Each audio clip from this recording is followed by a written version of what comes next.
Black Alpha Network. Home of Black excellence. Power to the people. You feel me? I'm on these sites all the time listening to everything. Good. But, well, now you listen to, hey, listen. Now you listen to one of the top 5 pillars in the movement. I'm one of them. Okay. There's only about 5 or 6 of them, and Mr. Black Alpha is one. So everything you're seeing now with mass deportation, that's really because of us, because we were the ones really calling it out, because again, he who feels it more knows it more. So what you're seeing now, if you were listening to us 3 months ago, you would have already knew it was going to happen. And listen to us and stay tuned for the future, because we're going to tell you what's going to happen tomorrow. What I'm seeing now, though, is the MAGA people that are trying to fight about the immigration with the H-1Bs, or the other side of the MAGA calling them woke right. You know how they used to call the liberals woke? Yep, I heard that. Or whatever. Yep. Now they're starting to fight against the other side of MAGA, calling them woke right if they don't want these H-1Bs. Now H-1Bs, Trump said the other day, can be anybody from a waiter or a maid all the way up to an engineer. He said that on the press conference. I don't want to take any more of your time. I think I gave my point. I'm just concerned about that, and I feel like it's the next One last question for you, sis. One last question for you, ma'am. How do you feel about reparations going to the Black American freedmen? I feel like white people are very soon, in some places they already are, going to be a minority.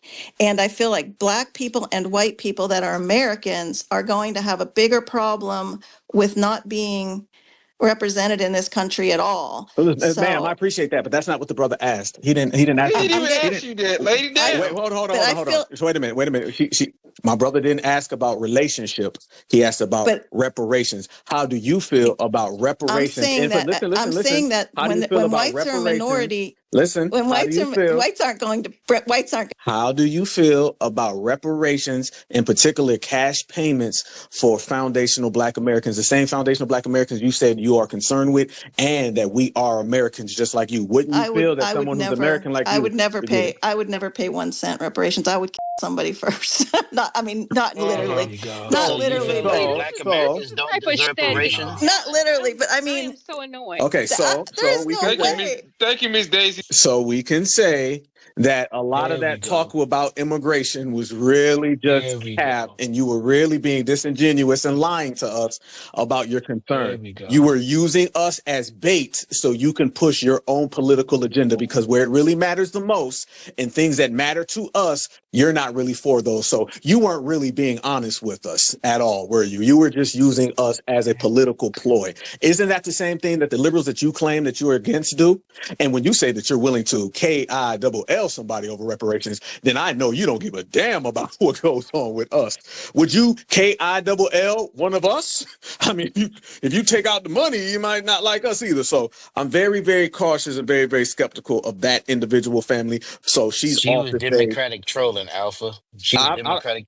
Yeah, I feel you, brother. Hold on. I don't know what type of trolling she was, but what I know is that she was just being very, very, very fraudulent, and that type of game doesn't really work on us, family. I'm glad she called in. I appreciate when people call in, when we got 300 plus people in here, so we can really expose that. Remember when we were doing these spaces and everybody was saying, why y'all be talking to these people? Y'all just wasting time. And really what we were doing was giving a template and an outlet on how you really deal with these folks. You seen this lady came in from the back door, the side window, brought up everything. When Sage simply just said reparations, which is always the final denominator, she turned into not reparations, relations. And if I hadn't stopped her, she would have gave us some heartfelt poetic poem about black and whites walking up a hill holding hands. And when I stopped her, I said, what? So she went from black and white folks holding hands to she said she willing to pull out her goddamn Karen machete to stop reparations. She said she was willing to pull out her Mayo machine gun to stop us from getting paid. So those are the decoys that we talk about. And let me tell y'all something. We, in this generation, all of us in here right now, y'all saw how quick we was on it. I seen as soon as she came up, I seen all y'all was radar, antennas went up. Y'all was ready to go ahead and jump. All the hands went up into space. Y'all see how on code y'all were soon as an unfamiliar came around. We know what a tether sound like. We know what an op sound like, a shield sound like. We know what MAGA sound like. Every single person who has our interest, we know who they are. And everybody who's against our interest, we know who they are. So we identified her very quick. All the brothers and sisters in here got on code. And as soon as she said that about reparations, everybody came off their mic. So she basically officially got her ass ran out the goddamn paint, and she's running back, you know, whatever the hell they do on that side. That's the difference between us and them. And this is why we stay focused on whoever comes around us, and we stay focused on whoever's talking, and every single talking point and narrative of hustle, con game, scam, and sham that they try to run, we'll see it before they even get to it. Y'all can have that. That's on y'all. Go ahead, Sage, Black Truth, Nikki, Eric, all y'all go ahead and unpack that one. So I just wanted to add this. People will come up here and act like they're your friends, but reparations is a good way to draw the barometer on which side of the fence that you're on. So I wanted her to, you know, dialogue with you, Brother Black. And as soon as she finished, I was not going to allow her to leave without giving her opinion on that. Now, we may agree. I want y'all to see this because this is a learning tool, like my brother said. We may agree on the whole immigration situation. We do, but that does not mean that these people are our friends. Don't ever get lost in the damn sauce. That's why we do not specifically support MAGA. I may agree with some things that they say or that they do, but we're not MAGA. Do not confuse the two. So because as you see, she's a little annoyed about immigration, but when it comes to reparations for us, she's talking about killing people. Did you guys see that? I want you to, I know Brother Black is gonna replay that back. I know this is recorded, but I want y'all to see the difference between the two. And with that, I'm gonna throw it to my brothers. Black Truth United. I know you was ready to cook. Go ahead, brother. Yes, sir. I knew she was a troll from the beginning. I was kind of warning you, but I knew you were probably using her as a teaching tool. But yes, indeed, brother Sage, you definitely asked the right question. The next one following that one would have been, you know, what about an anti-black hate crime bill? And these anti-FBA MAGA supporters will reveal themselves every single time when you mention those two things and get their quote-unquote opinions. But notice how she jumped straight to violence. That's what these people jump toward. You know, when they can't fool you, when they can't deceive you, when they can't trick you with their words. And because if you notice, she was trying to get us to be like a shield for her. Well, we have a problem, you see. When we could try to combat, you know, the narratives, we're called racists. You know, that's what happens with us. And so we need you all to fight for the H-1B visas so that we can get those jobs and, you know, we can keep you in check. So, you know, it was an obvious thing, and we just had to be very cautious when we deal with these MAGA clowns. But let's go ahead and get to some of these hands. Let's go to, I believe, Brother Black, real quick. I just want to get y'all updated because I'm paying attention to something right now in the news. So all of the guards that have been involved with the Robert Brooks situation have currently been fired. But none of them have been brought up on charges as of yet. They're waiting supposedly for the C to come out. And once that, or some, you know, they're trying to wait to see if he have a drug overdose, as they usually say, or if it was like blunt force trauma. So to be continued with that. Before we get to my brother EJ, I want to go to my brother EJ after that. But first, I want to have my sister Nikki speak because I seen she was ready to go ahead and get her. And we need some of that foundational Black American female energy up in here. So go ahead, my sister Nikki. Yeah, I'm not going to take up all the space on the stage, but Black Truth and I, a lot of times he says what I'm thinking. She would rather see one of us KILL before we get what we're supposed to have coming to us. That's why I don't support anyone else's agenda. All I support is Black empowerment. I don't support the Democrats. I don't support Republicans because I feel like they're just too racist. They're both just as racist as the other one is, and neither one of them has us. Neither one of them could care less about what happens to foundational Black Americans. I haven't seen many white people say that they support reparations. Once you get to talking to them, they're going to be like, oh, well, what are you going to do once you get your reparations? And, oh, I never owned slaves, and none of your people, no one in in your family has ever been a slave? And I'm like, well, my ancestors were slaves. Yeah, but you were never a slave. And then they just go on and on and on and on. They don't care about money that goes to Russia. They don't care about money that goes to Ukraine. They don't care about money that's going to illegal immigrants. But the second it comes to foundational Black Americans, they have a problem. Their main goal is to be in a position of power. We must be at the bottom. We must be the bottom caste. They must be on top. Foundational Black Americans must always be on the bottom for them to feel like they are in charge of something, for them to be able to have some type of financial stability over us. But that's basically all I have to say. I'm trying not to cuss. I was very annoyed by that woman piece. That was very annoying to me. I'm very annoyed by hearing that. I seen you, Nick. Nick was ready to light her up. I feel you, family. I feel you. Another day in these spaces, man. Y'all know everywhere FBA go, all the haters is always behind us. Nobody gets so much attention other than us. That's why FBA family, if you really want to go there, we going 100 times platinum. 100 times platinum, y'all. Every time they talk about us, they just blowing us up and getting us bigger and bigger and bigger. Y'all notice we bigger now than we were a year ago. And we're bigger, a year ago than we were a year before that. We just, every single year, we keep growing, man. These haters think they stopping us, but in reality, all they doing is putting our name in the spotlight, in the headlines. We on the front page. That's what it is, man. We'll make them famous if they stick close enough. EJ, it's on you. Then I want to get to my sister, Miriam. Well, you can let Sister Miriam go. I want to hear from the sister. It's on you, my sister. Why, thank you, brothers. Indeed.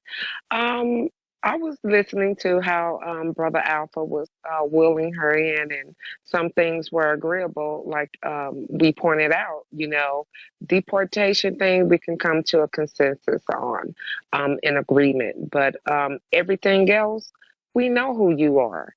She got on here playing games, and soon as Brother Sage put that wonderful word forward for her, do you support reparations for foundational Black American freedmen? Oh boy, the Karen Cage mentality struck out. She turned real quick.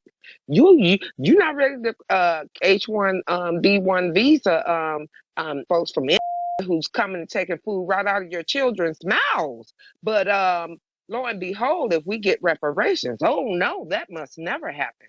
Lady, we can see your kind, your ilk from a mile away, and you're such a disparate hill, back of the mountain hill, have eyes, bobblehead, trick bag, Karen. That's all you are. You better be glad you ran off this stage, baby. Okay, now that I said that. These people think that they have the audacity to play on our intelligence. No, you don't. You know, so-called high IQs. These people have the audacity. They talk out of both sides of their necks, and then they expect us to fight their battles, just like all these tethers of the ethnicity crayon box. Here come PC, thinking that we're going to lead the charge and fighting down a cross for her when she's ready to turn murder, because we demand our reparations to something that is owed to us, that these people will rather die for. You heard it from her mouth. KILLER, she will be that before we get reparations. Yeah. Okay. I'm just gonna let it stay there, because boy, I feel like I want to curse. I mean, church style cursing. Ever heard my wife, right? You know that, right? Shut up, you are saying. Shut your ass up. Who the you think you talking to, boy? Go brush your teeth. Who was snorting dandruff flakes or something to be talking to Miriam like that? Violation. Go get his damn brain, boy. Who you talking to? When you get checked? Damn. That suggests nobody ever get into an argument with Miriam. That might be the fastest I ever seen somebody leave a space. No one ever gets smart with her. That may have been the quickest run somebody out the pen. I got him. That was his sister wife. All right, let's go through the. Miriam hit him. Let's flow cousin lover was I'm gonna say one more thing. Go ahead, then I'll land my plane. Go ahead. They better go back to that trailer piece of heat that they came from, to raisins in a potato salad having ass. There it is. Peace. G-check. Go ahead, EJ. I'm gonna just let the fam cook. I'm gonna just be last. So I'm just cooking up something in my mind. You know, I'm just getting everything ready. Let everybody else go. I gotta wait because Marion unloaded. And why was he in here? If he felt that way, why was he in this space? He was requesting like 3 or 4 times. I denied him before.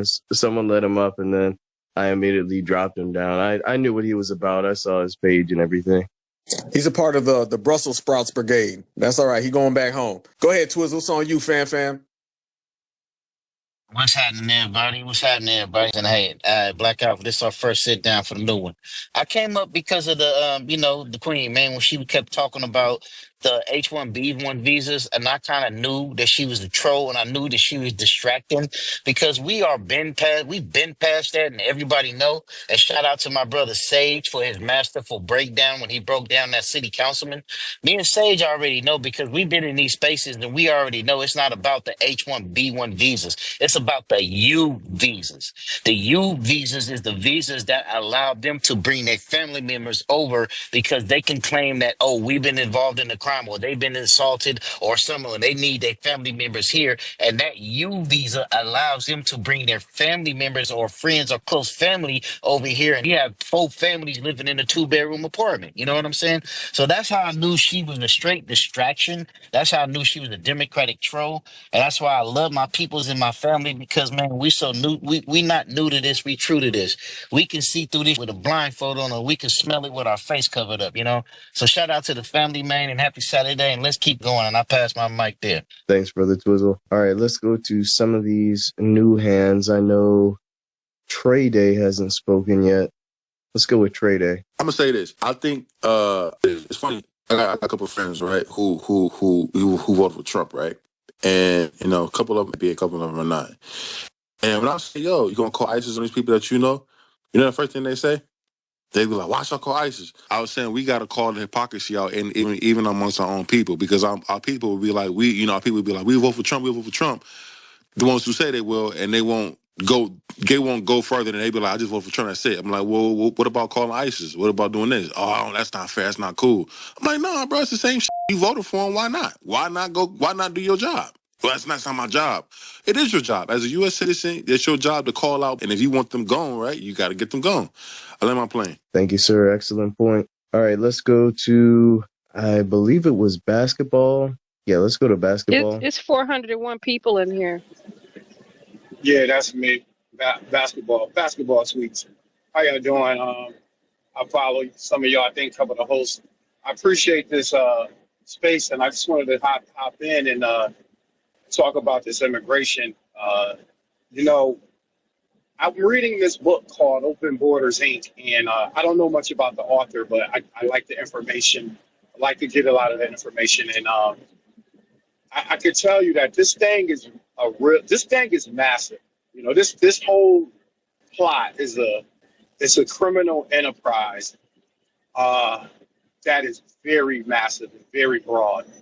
And reading this book, hearing any Black American that is pro-immigration, I'm not able to look at them the same, because at this point, to be pro-immigration is you pretty much advocating for your own demise, your own perseverance, the canceling of your own legacy and culture. So and I just wanted to just mention that, like the topic of delineating, carving out our state and identifying who we are, it's not a trend, and it's not something that's just sound cool to say I'm FBA.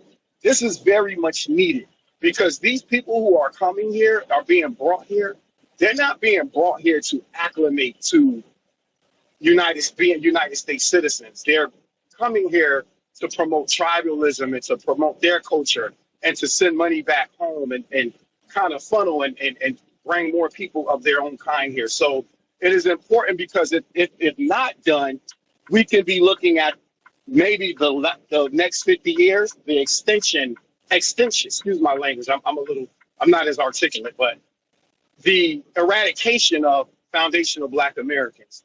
And a lot of people who come against that is that is a fact that they know that we only have about 50 more years left. And so I wanted to say that, and I want to say one more thing. There was one more point I wanted to bring. You know, I grew up in the 90s, and the message of the black man in America was one of self-sufficiency, self-reliancy. We always fought for the opportunity and ability to do for our own, to have our own businesses, to have our own schools, to have, you know, and when it came to civil resources and things, we wanted to have rec centers and jobs for our youth. And when I listen to these Boule mouthpieces and these people who have large platforms and a microphone, the message now seems to be has transcended to abortion, immigration, and I'm left wondering, like, when did our message become that? Because if you take a deep look, we have prominent voices today, like Tariq Nasheed, Jason Black, but on a larger scale, you know, we had voices in the 60s and civil rights, or let's just say like black militancy leaders and Malcolm X's and things of that were global, right? And so they shouted that message globally. And so now we have the leaders that we have today are these stooges that are globally, if that makes sense. Like the Stephen A. Smiths, they are the global voices, are pumped up, the Charlemagne's the God. And the message that they're relaying is abortions, immigrations, and this nonsense. So I think that when it's time, and I'm gonna land this plane here, when it's time to sit at that table, because as it relates to President Trump, he toured from North Carolina to California yesterday, and listening to the grievances of the folks in North Carolina and the folks in California. And I like to look at it from a different perspective. And the perspective that I saw was that Trump has gone around listening to Americans' grievances. And who has more grievances than the foundational Black American? However, we got this issue with folks that we just oppose, and we so beside ourselves that we don't, and we got people working and fighting against it to deter us from sitting at that table and making our demands directly to the president. And I said that to say this. I was listening to a podcast with some Boule people discussing who is going to speak for us when it's time to go speak to Trump. And I'm fair that and they mentioned Steve Harvey. And that's one thing that I fear, is that when we finally get that opportunity to speak with the president, to make our grievances known, we're going to be flooded by these people who don't speak that language of reparations and foundational Black Americans. We're going to have, when white people speak to the president, it's just the white folks and Trump. When it's time for Black people to speak to the president, it gets hijacked by mainstream media. It gets hijacked by the Boule. It gets hijacked by fraternities and Al Sharpton. And then they just detract and derail the conversation and start talking about all this nonsense. They start talking about January 6th. And so I just wanted to get up here and add that to the conversation. And I thank you guys for hosting this and allowing me to share my perspective. Thank you, brother. I do want to say that even though these Boule bootlicks may pop up and may try to take a stand that's against the Black grassroots, we've already proven that their voices and that their perspectives and point of views are irrelevant to us. They tried to derail reparations when it first started getting off the ground. Remember, they brought Coleman Hughes up there, the undercover tether. It's not one of us. And then they brought Candace Owens to speak against it, a tether, someone from the Caribbean. You know, if they actually had the pulse and if they actually were the determining factor, the reparations conversation would have stopped. You know, if Al Sharpton and all of the bootlicks that popped up for the Kamala Harris campaign actually had the pulse and actually had the power with the Black grassroots, then Kamala Harris's poll numbers and ultimate election results wouldn't have been so trashy. So again, we've already taught them that no matter what their bootlicks say, we're the ones in charge, the Black Grassroots.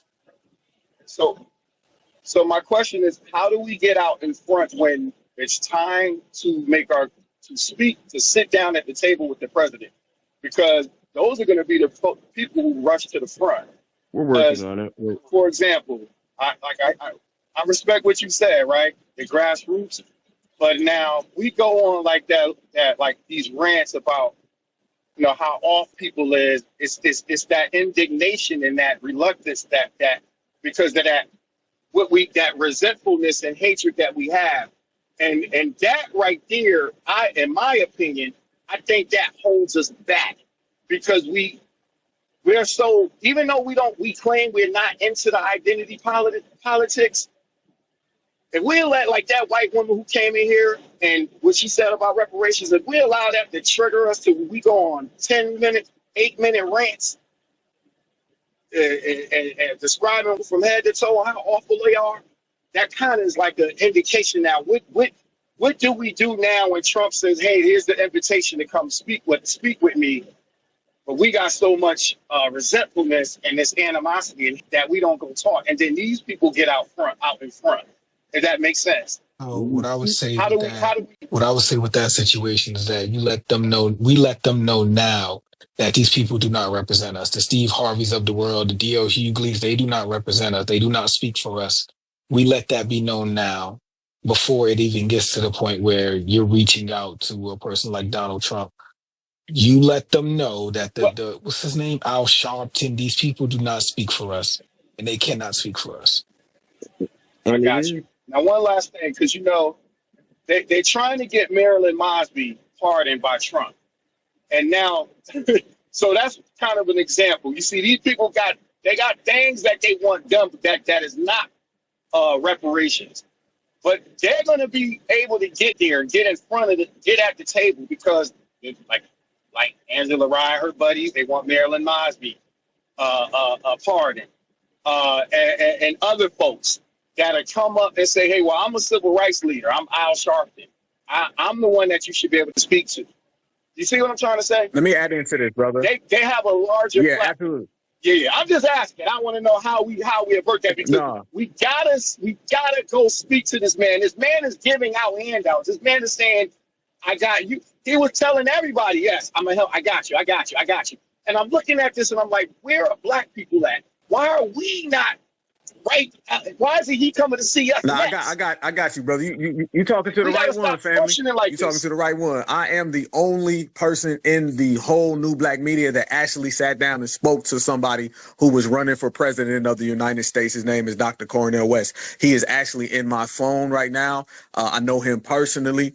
Spoke to him multiple times. He actually wrote me 3 days before the election, and he sent me a little shout out. Was telling me salute. He gave me a certified salute. So I've actually spoke to somebody running for president of the United States of America. My brother Sage was just up there dealing with some New York politicians up there. I've met Buddy Carter down here in Georgia, multiple senators. I went to go see Kamala Harris 3 times last year. What we're doing now, what you're seeing is the advantation of this new era where take my brother Tariq Nasheed. I seen my brother Tariq Nasheed put thousands of people in Freedom Plaza in Washington, D.C., a few blocks away from the White House. I seen him do that multiple times. Remember, they tried to reach out to my brother.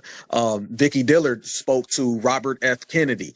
She went and spoke to him as well. So what you're seeing now is the replacement of all of those old people that are outdated. And the more we get on game and the more we have these, what I call full court press, where we go out there and we physically see these people. You've seen what the brothers and sisters were doing out there in California with the reparations and the Black Caucus. What you're seeing now is them going down, whether you want to talk about their ratings, you want to talk about their influence, you want to talk about just their notoriety, it's going down fast. That's why Kamala Harris lost, because she had nobody to run to. She went and started to pay all these people, and she found out that the people they've been investing in for 60 years, they don't hold no weight in these streets no more. The average young Black American identifies with someone like Tariq Nasheed far more than Roland Martin.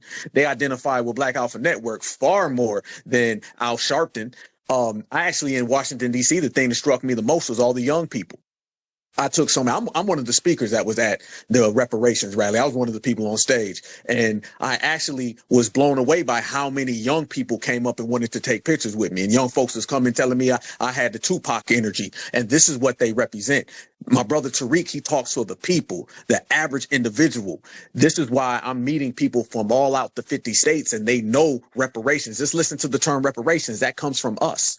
Tangibles, it comes from us. Everything that people are saying now is coming from the Black grassroots. There isn't a term, a talking point, lingo, verbiage that any of the old heads have created that anybody's using. Matter of fact, everything that they created is gone.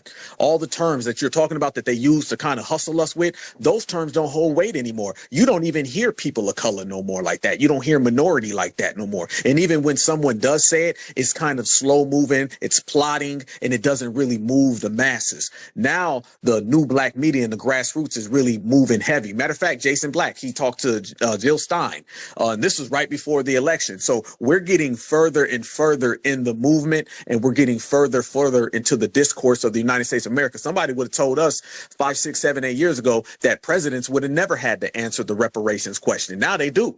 Nobody. Go back to when Obama was running, go back to George W. Bush, go back to George H. Bush, go back to Ronald Reagan. They never were asked the question about reparations. The reason why they have to ask that question is because the black grassroots are knocking on the door, and every single election is getting louder. And with what we did in this election, it's deafening. They can't run from it. So you're seeing all of those old heads get replaced. If Al Sharpton comes through any foundational black American neighborhood, the only people who are going to rock with him are about 4 church folks. And those people don't have influence like that over the black community no more. Roland Martin, his show's in the dirt. I broadcast the same time Roland Martin broadcasts, and my numbers completely mollywop him. He can't stand next to my numbers. We do 1.9, 2,000 every show. We do that on Friday nights. I streamed on the election, and we did 32K live, and brothers and sisters was in there deep. So you're seeing the foundational black American grassroots fingerprints everywhere, and you're slowly watching all of those old heads become more and more irrelevant. They're falling into the abyss. The Democratic Shield today is not the Democratic Shield yesterday. The Boule holds no weight. Just think about this last election. They took the Boule and they really tried to run off the backs of them. Look what that old style got them. It got them the biggest landslide loss in modern history. Donald Trump ended up getting more black votes than any Republican in modern history, and black Americans sat on the couch more than we have in modern history. Those are victories. And I'm always saying our victories are not like everybody else's, because we not like everybody else. We say we different, so we move different, and when we win, it looks different. You can't really put us in a type of box. So when we talk about going to see Donald Trump, let me tell you about Donald Trump. Donald Trump knows exactly who we are. Remember when Donald Trump went to the black journalist thing and he said Kamala Harris wasn't black? Who he get that from? He didn't get that from the Democratic Shields. He felt so empowered and so courageous that he said Kamala Harris ain't even a black woman. He did not get that from the Democrats because they told us that she was a black woman. Who did he get that statement from? He got that from us. And Coulter runs around and says foundational black American now. Things that you would have never seen before, you're seeing. When Fat Joe popped off and he talked reckless about us, that got picked up by every single news publication in the United States of America. You've seen Yahoo, Google, ABC, MTV. They all picked it up because foundational black Americans are on the front line of everything. And it takes all of our brothers and sisters in the grassroots. I always say there's about 5, 10 heavyweights in the game. I'm one of them. I'm somebody, like I said, I spoke at the rally for reparations last year. I ran up on Kamala Harris 3 different times last year. I went and met with senators down here in Georgia. My brother, like I said, my brother Sage out there doing big things. You see brothers and sisters really doing it big, not to mention all the reparations task force all throughout the United States of America. These things are going viral. If you look right now with the advantation of social media, we have the ability to go report something on our cell phones, come home, press a button, and it goes viral. Brothers and sisters didn't have that years ago. There were videos after videos after videos that went viral during this election that I believe swung the election. So how do we get those old heads out of position? They already are. They lost the election by a landslide. There's no more concrete evidence other than that big ass hell they talk. And the next election is going to get even more. Remember, revolution is an evolutionary process. So we're in the process now of watching all of these people slowly fall down and fall out. And eventually, you're not going to see them no more. And our intellectual class is going to be there. When you see Black Alpha Network having an interview with Cornel West, when you see Jason Black talking to Jill Stein, when you see them trying to get my brother Tariq Nasheed to come talk to them, to help them out. They was asking my brother to have help because they understand. I believe Tariq, my personal opinion, I believe Tariq Nasheed is the most influential Black man in the United States of America. That's what I genuinely believe. And it's a damn good thing because that's a damn good brother. So this was not the issue 5, 6, 7, 8 years ago, but it is now. And it's a reality. And they all have to deal with it. And trust me, they're afraid. So Donald Trump, when he comes and he wants to talk tangibles and business, and J.D. Vance, we're in a picture perfect position to where we have 4 years now to go ahead and build those political relationships up. And the Boule, the Divine Nine, they're not going to be taken serious because they've cost the Democrats millions of dollars. When you see Kamala Harris went into debt and she can't account for millions of dollars, and then they did an audit and see that it went to all the old Black people, that right there was the worst thing to happen to the dinosaur class of the Democrats. The fact that they spent money on those people, investments, and they got nothing in return. That's why I was telling everybody, when they seen Roland Martin got paid, Al Sharpton got paid, and Kamala Harris lost, they said, put all their asses in the unemployment line. You don't see them. If you want to talk about not seeing them, look at Stacey Abrams. I'm going to show you some of the results that we've yielded. Stacey Abrams was supposed to be the female Barack Obama. All right. That was Mammy Luther King.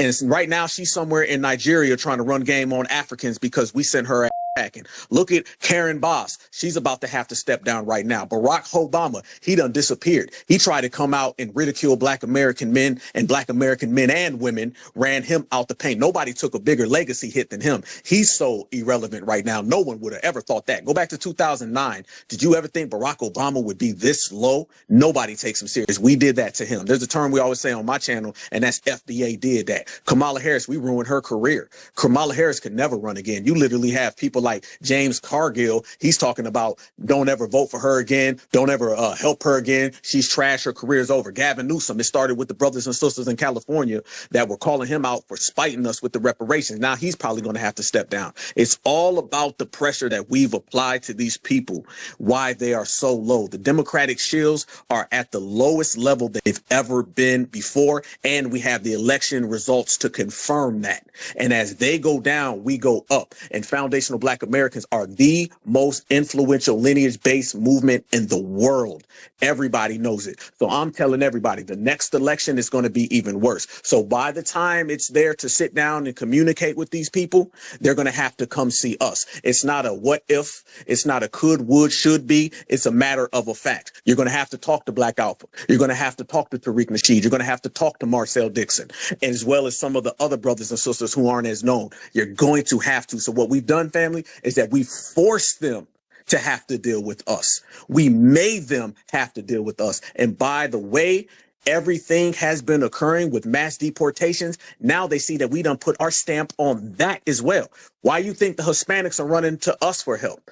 Why you think they're trying to get us to help is because they know we're the only ones who move anything in America. So we got our mind right, money right. And you know what happens after that? So we are right here politically on game, and we're out here really changing the world, fam. So I hope that answered your question. The dinosaur class is over with. The shields are over with. The Boule is over with. Those people don't exist. The old Black media is gone. The new Black media is here. There's so many new upcoming rising stars in this community. The Grassroots has a bright future. I'm talking about from the people who are just the soldiers who behind the scenes all the way to the brothers and sisters who are in front of the camera. We are really running things to where Donald Trump or J.D. Vance or any other political person in the future, when they want to have a meeting with Black folks, they're going to have to see us because the old folks have disappeared. You feel me, brother? Absolutely, man. I appreciate that because, again, like I said, it frustrates me that the people who are the loudest and on the mainstream, they say don't work with Trump. But then when Trump gives us that open invitation, they the ones at the table. You know what I mean? Darrell and and working Hey, against remember, what fam. we really need. So that's one of my concerns. No, But I much appreciate that. respect. Yeah. Remember, fam, they always did that by design. It's always about miseducation, misrepresentation, and misdirection. They put those people in place to be the fake representatives of us so they can, throw things on us that we don't want, and they can always give us things that really benefit them. And what we've done, family, by getting rid of the puppet and getting rid of the ploy and getting rid of the decoys, now we are our own representation. We are our own advocates. We are our own allies. So now that they're gone, now you're going to really see some real true results in the black community. And you really have already seen them, because there are about 100 victories that we've had in the last 2 years. Can you imagine the next 2 years, 3 years, 4 years, 5 years? It's coming, fam. So all of those fake black faces, they've been replaced with the real certifieds, man. So I appreciate that. It's a good question, brother. And can I get one question in? Can I get one more question in? Your thoughts on Birthright Citizen, the judge out in Seattle for the temporary injunction on it.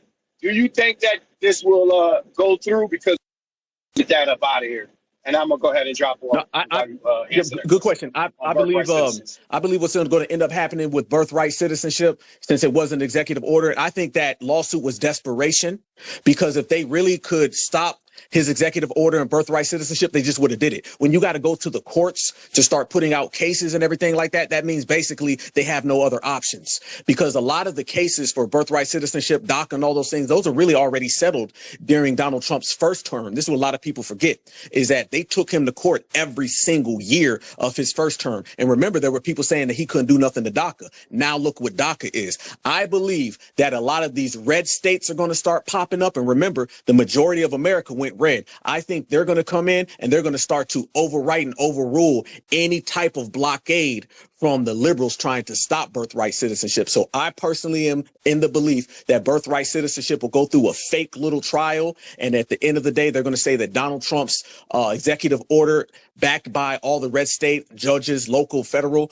all are for it, because Donald Trump's made it clear you're going to get on board and you're going to play the game, or something bad's going to happen to you. If people don't believe it, look at Canada. You seen right there Trudeau came in and he said, we ain't going to play the game. We going to do what we want to do. And Donald Trump said, I will take Canada and make it the 51st state, and I will make y'all president the damn governor. And guess what? His ended up stepping down. So he's kind of letting it be known that you're going to play ball, or I'm going to get your ass out of business. So I believe eventually birthright citizenship and his stopping it will go through. And remember, he has the backing of America. There are luxuries when you win by a landslide. When you win by a landslide, you walk with a step. And you can tell just the way he's speaking right now, he's walking with that step, because he understands that he's got the majority of Americans behind him. But he's bringing up voter ID. That was one of the biggest things. When he boarded the plane, go out to California, when he was speaking to all of the media, when he was on the runway, he said, I'm going to go out there to talk about the wildfires, but I'm going to end this whole thing with no voter ID. So I expect voter ID that is going to be brought on the front table, and you're not going to be able to just vote and being illegal to vote. I think he's going to go ahead and put a stamp on that. And then eventually, I believe birthright citizenship, his executive order, will go through. And I believe that the American people, including Black Americans, being on board with it, is going to go ahead and be that extra inch that pushed it over the cliff. So in other words, it's going to be a very, very, very bad day for all of the illegals, and I'm here for it. So much respect to you, family. Brother Black Truth United, you can go ahead and respond, fam, and we can get the hands going. But I want everybody to know, all we do is win FBA all damn day, and if you certified all the time. Go ahead, family. Yes, sir. I wanted to remind everyone that our brother Tariq Nasheed had an open invitation for Kamala Harris and Donald Trump. Both candidates could have gone to the Hidden History Museum for an interview with the real Black Grassroots, but no one took him up on that offer.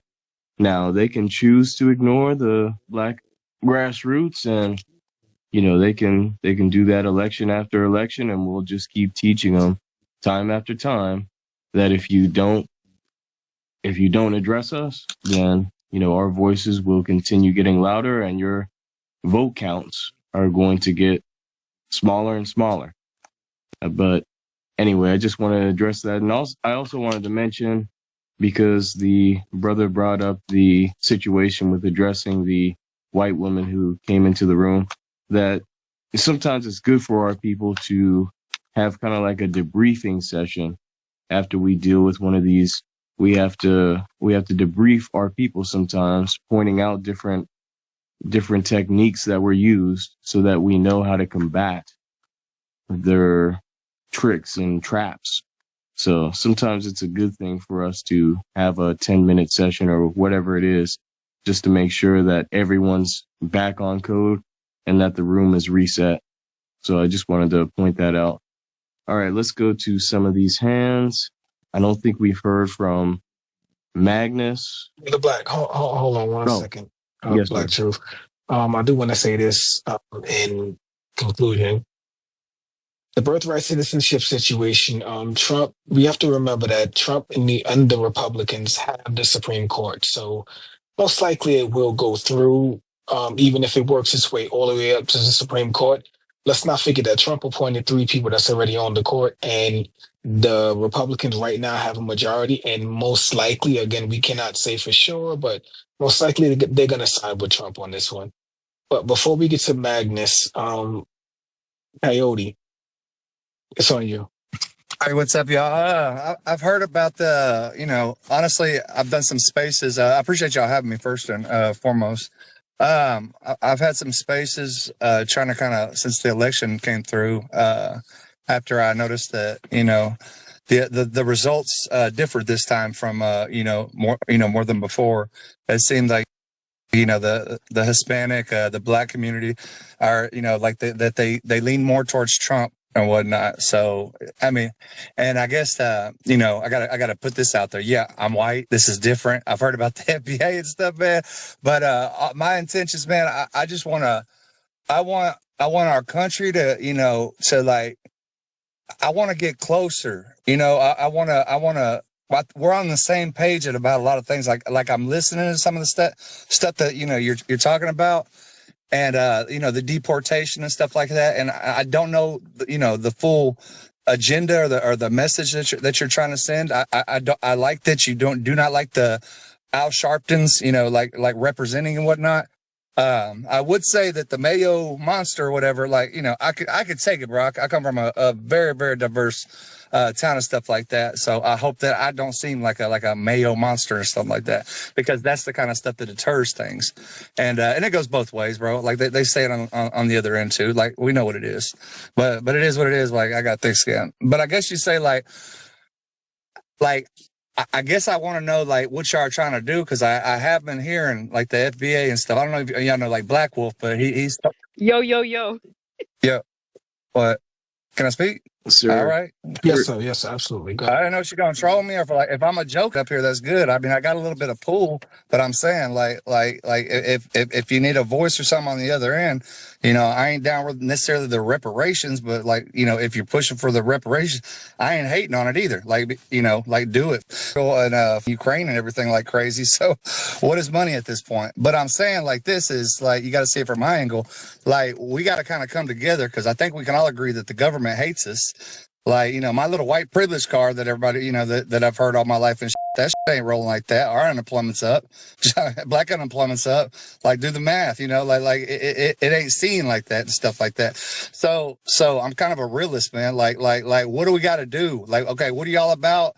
And, what do what is y'all and what do you need, to get out there to get rid of the Al Sharpton, crazy types. Look at my last post or whatever. I've been studying Malcolm X a little more lately, and he has some similar views as me. You know what I'm saying? I'm serious with the little smiley emojis and shit like that. But think about that. Come up in my space one day and see what goes on. You won't hear that. We don't do that bull. You ask, what are we about? Number one, yes, reparations, cash payments to the descendants of American slavery. We don't care about slavery that happened elsewhere. We care about slavery that happened here from this government. We want to be paid cash payments for that. Secondly, we want an anti-Black hate crime bill. If a person harms us strictly on the case of being Black, or if people call the cops on us for walking our dogs in Central Park, or if we're selling water and the cops are called on us, we want an anti-Black hate crime bill. Thirdly, You said that you want us to come together, correct? We Yes. cannot come together unless reparations is on the table. So if you really want to come together, you need to go back to your people, Coyote, and let them know these are criteria that they need to meet. That's the price. Reparations across the board, not just an apology. No, no, no, no, no. Matter of fact, they can keep the apology. How about that? They can keep the apology, give us the money. Does that make sense, sir? I understand. I respect your thing. I mean, me myself. I mean, it's just reparations or whatever. Like, I got my views on it. I ain't gonna go into that, but it's not something that like I'm big anti. Like, you know, I'm not gonna like sit and battle anybody on it. But if you can do it, you know, do it or whatever. My thing is like if that's just the three kind of things. Like, are you wanting to kind of like, you know, kind of like keep things like a separatist thing? Like the second thing that you said, like, you know, That's not I'm realistic, open to that. sir. That's not realistic, sir. Okay, so We it's tried, Malcolm X-y. Okay. we tried. Hold on, brother. We tried, you know, living separate. We had our Black Wall Streets. They just come burn it down. They came and burned down Wilmington. They come and burn our stuff down. We can't live separate from you guys. You guys are not gonna allow that. That's not a realistic kind of thing. Well, I hear that because you already, you know, like separating it right there. But and it's terrible what happened, you know, to Black Wall Street and stuff. I wasn't there. I don't know if any of us were, and I hate that those kind of times happened in the history, honestly. But the future something. It's important to know the past always. You know, you got to know your history. But I would just, you know, I guess I can say this, like I wouldn't keep just that like agenda or whatever. And you know what? I will. Our agenda remains. It's not going to change because of what you say. The agenda is what Brother Sage has just put forth. Now, I'm not trying to change your agenda. We've heard, I think, all we need to hear from now. We thank you for your input. I'm going to go ahead and drop you down now. Thank you. Yeah, because this. All right, let's go to the other hands here in the room. I believe Magnus was up next. Yeah, Magnus, yes. Yep, can you hear me? Yes, sir. Yeah, a couple points. I just wanted to say that I'm glad how this played out. Like the past couple of days, I've been keeping up with the ICE situation. This is it was funny as hell. I was laughing all day, all of yesterday, and one thing that I noticed about this, those activists, the FBA activists who are with this people of color coalition that black people been down with for all this time, and they are pulling away like a lot of the people of color coalition leftist types. Even they're saying, hey, you went against your own interests, and we had an agreement that we were going to vote this way and move this way, and you screwed us because you were trying to, you know, referring to the Latinos trying to be white or whatever, trying to be down with white supremacy. So I love that y'all. I feel like FBA, like this movements, for the lineage is responsible for waking some of these people up who have been keeping for these other groups for the longest time. They finally realize what time it is, and also that redefines what it means now to be on code. From now on, to be on code means no caping for any of these other groups. It really is not a suggestion at this point. It's really just either you on code with this or you just off code with this. And so I want to thank the host for being part of, you know, getting these people on, you know, on code. So, you know, Yeah, I and agree. one last, It's either you're on our side of the fence or you're on the other side of the fence. I totally agree with that. There's no in between. Not no more. also, sorry, you know, I'm about to land my plane. Just one more point though about the separatist thing. Even though that is, I see how that seems unrealistic. Yes, under But one of the main reasons why it would seem unrealistic now is just because it's hard to try to carve up a country that's this diverse, more diverse than like any other country. But the closest thing we could do is, as part of reparations, one of the conditions, of course, would be land for, whichever ones among us wants the land, right? And it could be land in the South. Because look, the government already has no problem with forcibly moving people, doing eminent domain, this, that, and the third. So why would this necessarily be any different? Because they already tell you where your money is going to go, whether you like it or not. They tell you where you can or can't be at. Oh, this is, public property, going to be public property. This is going to be that. So this wouldn't be any different. We get enough land together. It could be, depending on how much land it is, could be like a mini ethno state, for lack of a better word. But, it's just an idea. Yeah, I land my plane. So I definitely hear you. The only thing with me is that I think that's dangerous. First of all, we don't even really live amongst white people today. Uh, we may live in the same city as them, but they live in their secluded enclave somewhat. For example, we don't really live in Bel Air. I don't know if you're familiar with the Los Angeles area, brother. But we don't really live in Bel Air. That's where they live at. So I believe that if we were secluded and all black people living in one specific area, that's some area that they can target. The fact that we live spread out throughout the whole country, I believe is a good thing. Now you said something about land. Now you said something about land, so I think that's great. I think land is definitely a noble thing, but we don't want to relegate it just to the South. When we say we are foundational to this country, we're not saying we're foundational to the Southern United States. We're foundational to the United States of America. There were people that were enslaved up in New York. There were people that were enslaved in, all types of, way above the Mason-Dixon. So they owe us, I want to say the world, they owe us the damn every part of the country that we choose to have.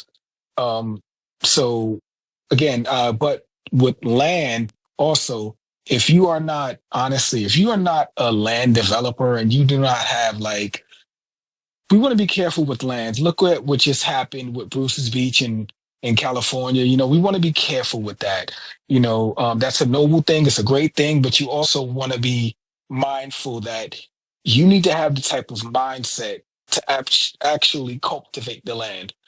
So again, it's a good thing to have, but just we need to be careful with that. I want to throw it to P. Ray of Chicago Red. It's on you. Hey, thank y'all for letting me come on the stage today. I haven't been on a space in weeks, so thank you for having this space. I'm the founder, chair, leader of Chicago Red. We made this pop. We saved America. I'm much more confident with saying that now because at first I'm like, well, people might think we're trying to be arrogant, but no, we did what we did, and Trump is back in office. So, with that being said, we're getting these people out of here. I don't know why people didn't take me seriously when I started talking about this 3 years ago, long before the first bus came to the city of Chicago. We are the headquarters, y'all, of the Mexican drug cartel, and these kids are off the drugs. Like, they didn't grow up with their, this is your brain on drugs. No, they out here get high, higher than giraffe titties, okay? High. And the reason that it's like this, specifically in the city of Chicago, is because this is the distribution center for all of the drugs in the country, because all roads in America lead to the Chicago Loop. So they've decided to make the west side of Chicago their distribution point. So for us, That's what this is about. This is what took me to City Hall the first time, not to talk about anything but the business of Black Chicago, and we need drug rehabs because there's an international organization selling drugs in our neighborhood that we didn't even ask for. I don't understand, which is thousands of miles away to the west side of Chicago, but here we are. We don't owe these people nothing. A lot of people say FBA. I use Negro. That's my word on my mom and daddy birth certificate that ties me to this land to get my Jim Crow reparations. That's what I'm pushing for because my mom is a Jim Crow survivor. That's not a long time ago. And all of that was domestic state sponsored, executed against citizens, which is a whole different case. So that's my angle on it. But I hope everybody does what they have to do. But just know up here in my city, we got Tom Homan. We attracted the attention of Tom Homan, Donald Trump, the whole entire country because we were serious on the business of the Negro, our people. Our grandparents stood in these factories for years and years and years to buy these buildings that we're still out of, not trying to get pushed out by the cartel, all kind of crazy stuff. But we're still here and we're still surviving and we're still thriving. So thank y'all for the support. Initially, people thought that we were crazy and that we were just grifting and we were doing all this kind of stuff. No, we regular, schmegular people from Chicago, Chicago public school graduates. And one thing about Chicago people is that you cannot bully us. We will not be bullied. We cannot be bullied. And we are for none of that. These people are going home. If you need the number, it is 866 DHS2 ICE, 866 DHS2 ICE, 866 347 2423. See something and say something today. Save America. Leave something to your grandchildren, just like your grandparents left you something. I want to talk about our experience at the inauguration. I want to talk about other groups that we have inspired, that Chicago Red has inspired, because there are some people who were inspired by us and created their own things. So we want to talk about, who we are, what we own, what we doing. So yeah, people want to know. So if you could help me do that, that would be absolutely amazing. But in the meantime, in between time, we own the business of the Negro because remember, the Negro is American as sweet potato pie. Not apple pie, sweet potato pie, because that's our pie. And we American. So any business of the Negro is 100% American business because we American people. Anything that affect us don't affect everybody. The Black conservatives before me, and I do give them honor for plowing this field, but typically they don't want to talk about being Negro. They don't want to talk about the issues that are happening in urban America. They're too busy trying to put people down and talk about what they lack and who they aren't and all this kind of stuff. And my movement doesn't do that. We are a movement of self-esteem, high self-esteem, patriotic esteem. If you hate this country, then you hate yourself because this is a country where your people are buried deep. So honor it, honor yourself, make your block better, and make America great again. Thank y'all. First of all, I want to take my hat off to Chicago. Nothing but the utmost respect for you guys being outspoken against, the invasion that was going on in your city. I wish that New York was more like that. I think you guys are leading the charge on the whole deportation situation. So I have nothing but the utmost respect for that. So again, shout out to anyone that stood on business going to City Hall there. Yourself, sis.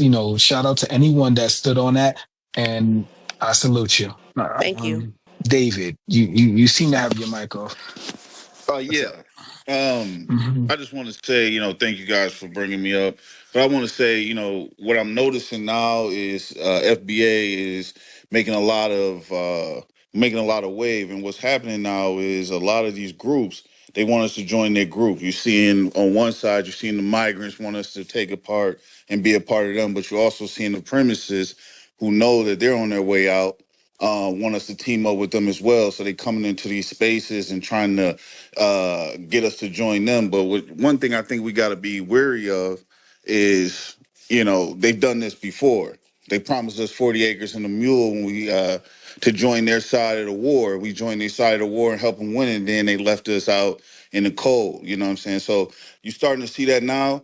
And I think that we just need to stay strong and stay together. And I think we can get it done without joining any side. I believe that FBAs choose the president. We are the swing vote in America. So long as we stay on code and we make our demands known, I think we'll get what we're looking for. But we don't need the supremacists and we don't need the immigrants. We all we need. We've endured 400 years of slavery and oppression to get where we are today. And it's a beautiful thing to see them all begging on their knees now, saying, "Hey, I'm with you guys. We're gonna get forced out too." Well, hey, you're gonna have to deal with that because at the end of the day, you know, a couple years of Trump ain't gonna. We've been at the bottom before Trump, and we're at the bottom now, but we're gonna fight our way to the top. So I appreciate you guys, and I'll land my plane there.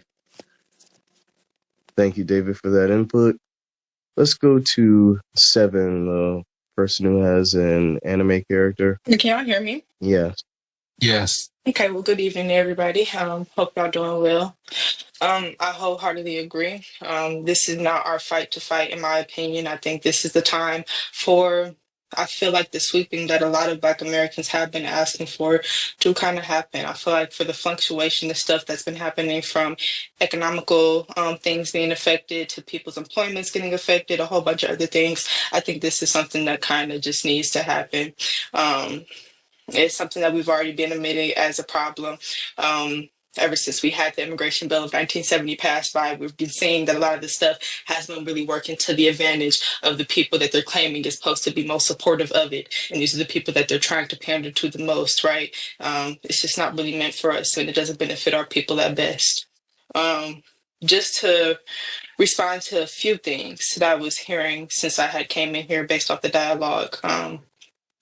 We're going to see a lot of progress for our people once we start investing back into ourselves again. I was blessed enough to go down to Black Wall Street myself, being as though I just have a little bit of family that resides in Oklahoma City. And it made me come to realization that if we can have things as major as construction places to where people were coming to make blueprints for their multi-million-dollar businesses at this time, for them to thrive, and they were coming to our construction people to do this, just as simple things as shoe signing places to where people wanted their shoes nicely polished. If we had all these type of things invested into our multi-million-dollar producing streetway that had a multitude of businesses ranging from, as I referenced, to shoe shining, to construction, banks, hospitals, groceries, pharmacies, etc. We have to get back to the blueprint of wanting to invest into ourselves at a local level, so that way we can even thrive to have something that could be done more regionally than gets to state, federal, etc. So that is just my viewpoint. Once we really start trying to invest into ourselves smaller, we can then start looking at bigger scales to invest ourselves into, which is the long run of getting our people true reparations that we deserve, right? So I think the best way that we can just start doing that is just investing into ourselves one step at a time. I'm somebody who, even talking about that, when we even talk about the political stuff, I'm somebody who believes that Republicans and kind of libertarians can be a disadvantage to Black people at both times. I'm not going to lie. The fact that they have historically both worked in ways to disadvantage Black people, I just look at the people who just kind of come into office and what they're representing versus the party as a whole type of thing. Because it's like, when I acknowledge that the Republicans enforced the 3-strike laws that were then forcing Black men out of the house and mass incarcerating them at a high rate, but then the Democrats follow suit behind that to then try to pander to the woman and encourage her to keep the man out of the house and to rely on government assistance. It's like it was both a target. They were both used to dismantle the Black family and not have neither the mother or the father be present for children to thrive in, right? So I'm not somebody who leans to the thing of trying to pander to a party, but what I will acknowledge is that when we had things thriving of Black Wall Street, this was under the Republican Party, and it was specifically underneath the Negro Republican Party that we had representing us a little bit after the Reconstructive era, and just slightly right before we were truly getting the spark of the Civil Rights era.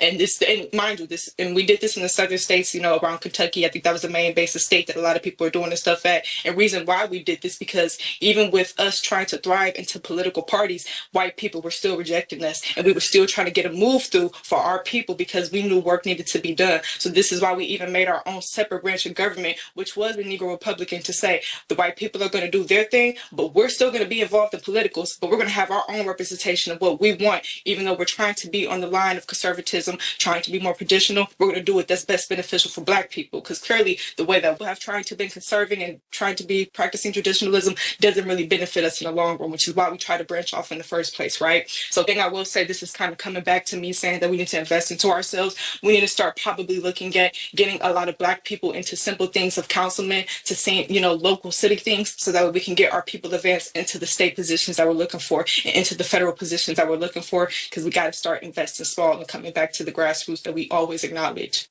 And third thing, old dude who was up here, I ain't gonna lie, I tried to hear him, but it's just that I'm not gonna lie, I don't think I could fully hear him. It's like I get the principle of people trying to argue we need to come together, people need to be one and all, but it's just like, from your perspective of being a white person, it's like, I don't think that you could ever truly understand what Black people have to go through and what the hoops and things and all that type of stuff is, right? So it's like you got to go to a bank just like how I do, right? I got to ask for a loan just like how you do. But it's like when we're talking about getting reparations for our people, which you already acknowledged, you're not even full force through, which me to personally, if a person already acknowledged they're not for reparations, that off rip means you're not trying to come together and you're not for me, because that right there is a debt that's owed to my ancestors and to my people for what they put into this country. So you saying that you feel like a debt that is respectfully and rightfully owed is not need to be, covered and compensated for, that right there lets me know that you are not somebody that is for me, nor somebody I need to even have interest doing business with, because these are the same banks that your people is going to be in, and these are going to be the same banks that we're going to be asking for funding from. And these are going to be the same banks that even defer giving loans out based off of the zip code. So you, rural man, because of your zip code, you're going to get more than a Black urban man who's a hardworking man just like you. But it's going to be a difference in that pay cut because your privilege right then and there in that moment has a system to justify what's going on. So this is why I'm saying for that type of stuff, I hear you, but I can't fully grasp you for that moment. And even then, to even talking about coming together, we haven't even came together fully on the education for our children. That the first thing that came to mind when he said that was coming together. I just thought about how the last desegregated school, so that means the last school that had segregation implemented into their education system, that school was last removed in 2016. We are not even 10 years out of the last school that was educating their children based off of race. And that school specifically was out in Mississippi. So that's not too far from Mr. Texas man over there. So this is why I'm saying, I hear what you're trying to say. We have to come together, big enemy, all the elitist, right? Classism. It sounds good and all, but it's just like the root of the problem. We gotta really be real about that. But I digress from that point. But thank y'all for letting me speak and get a mic though. Thank you, sister. And this sister made some pretty Thank interesting you. points when it comes to starting small.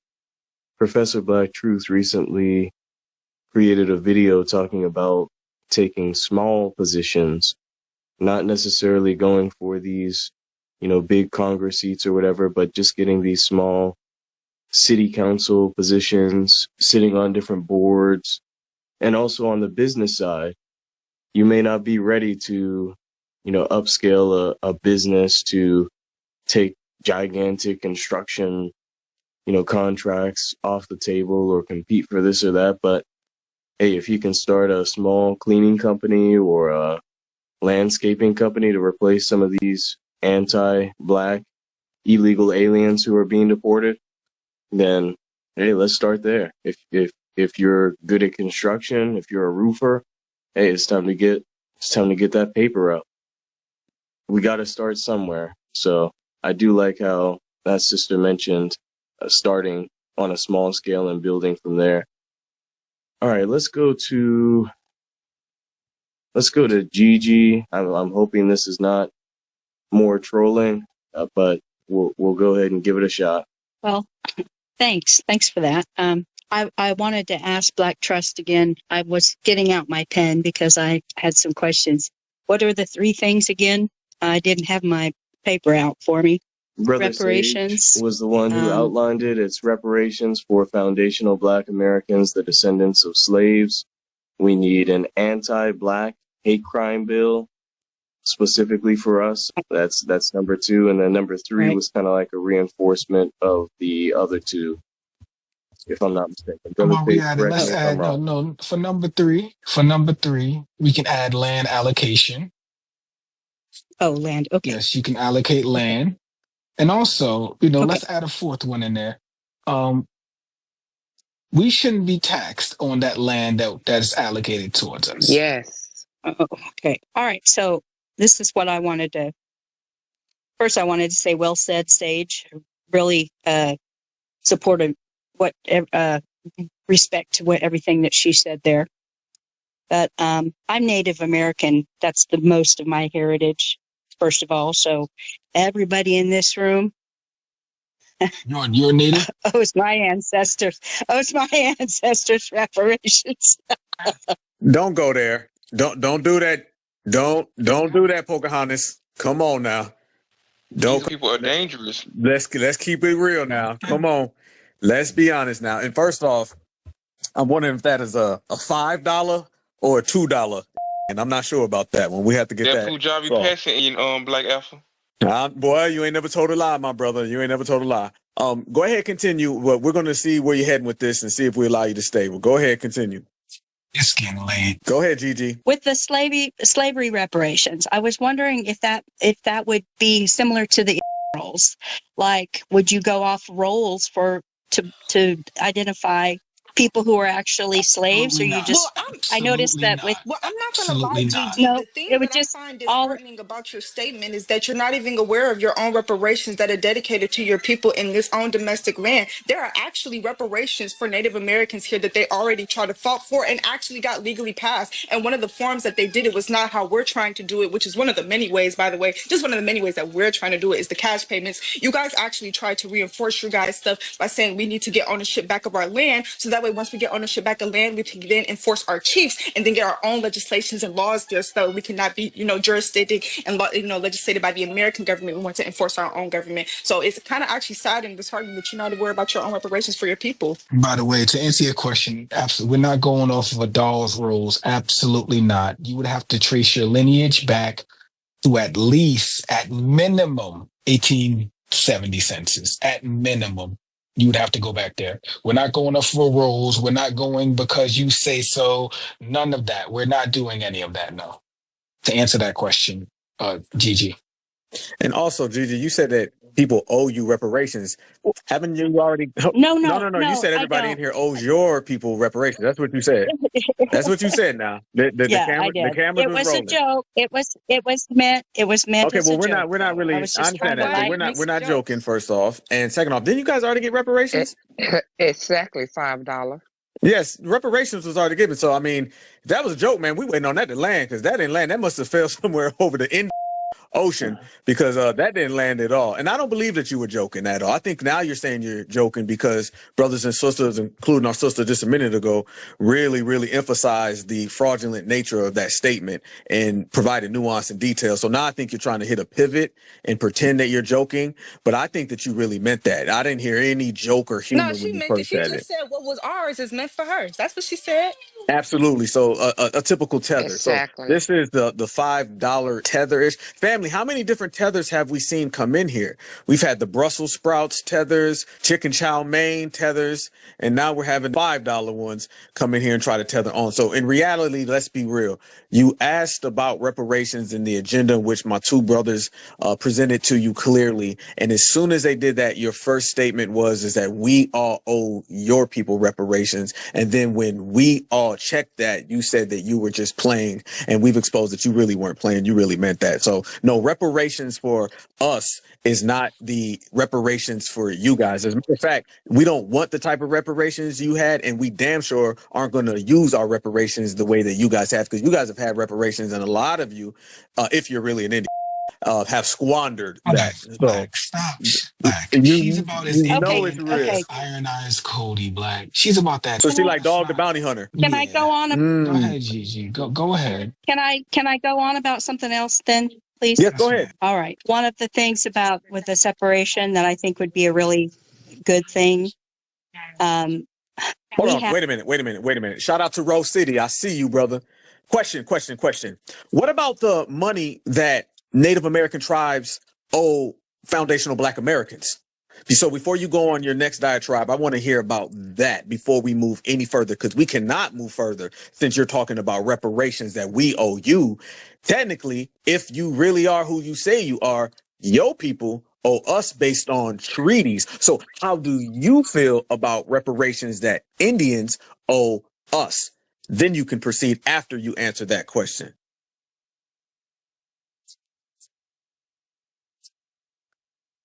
Go ahead.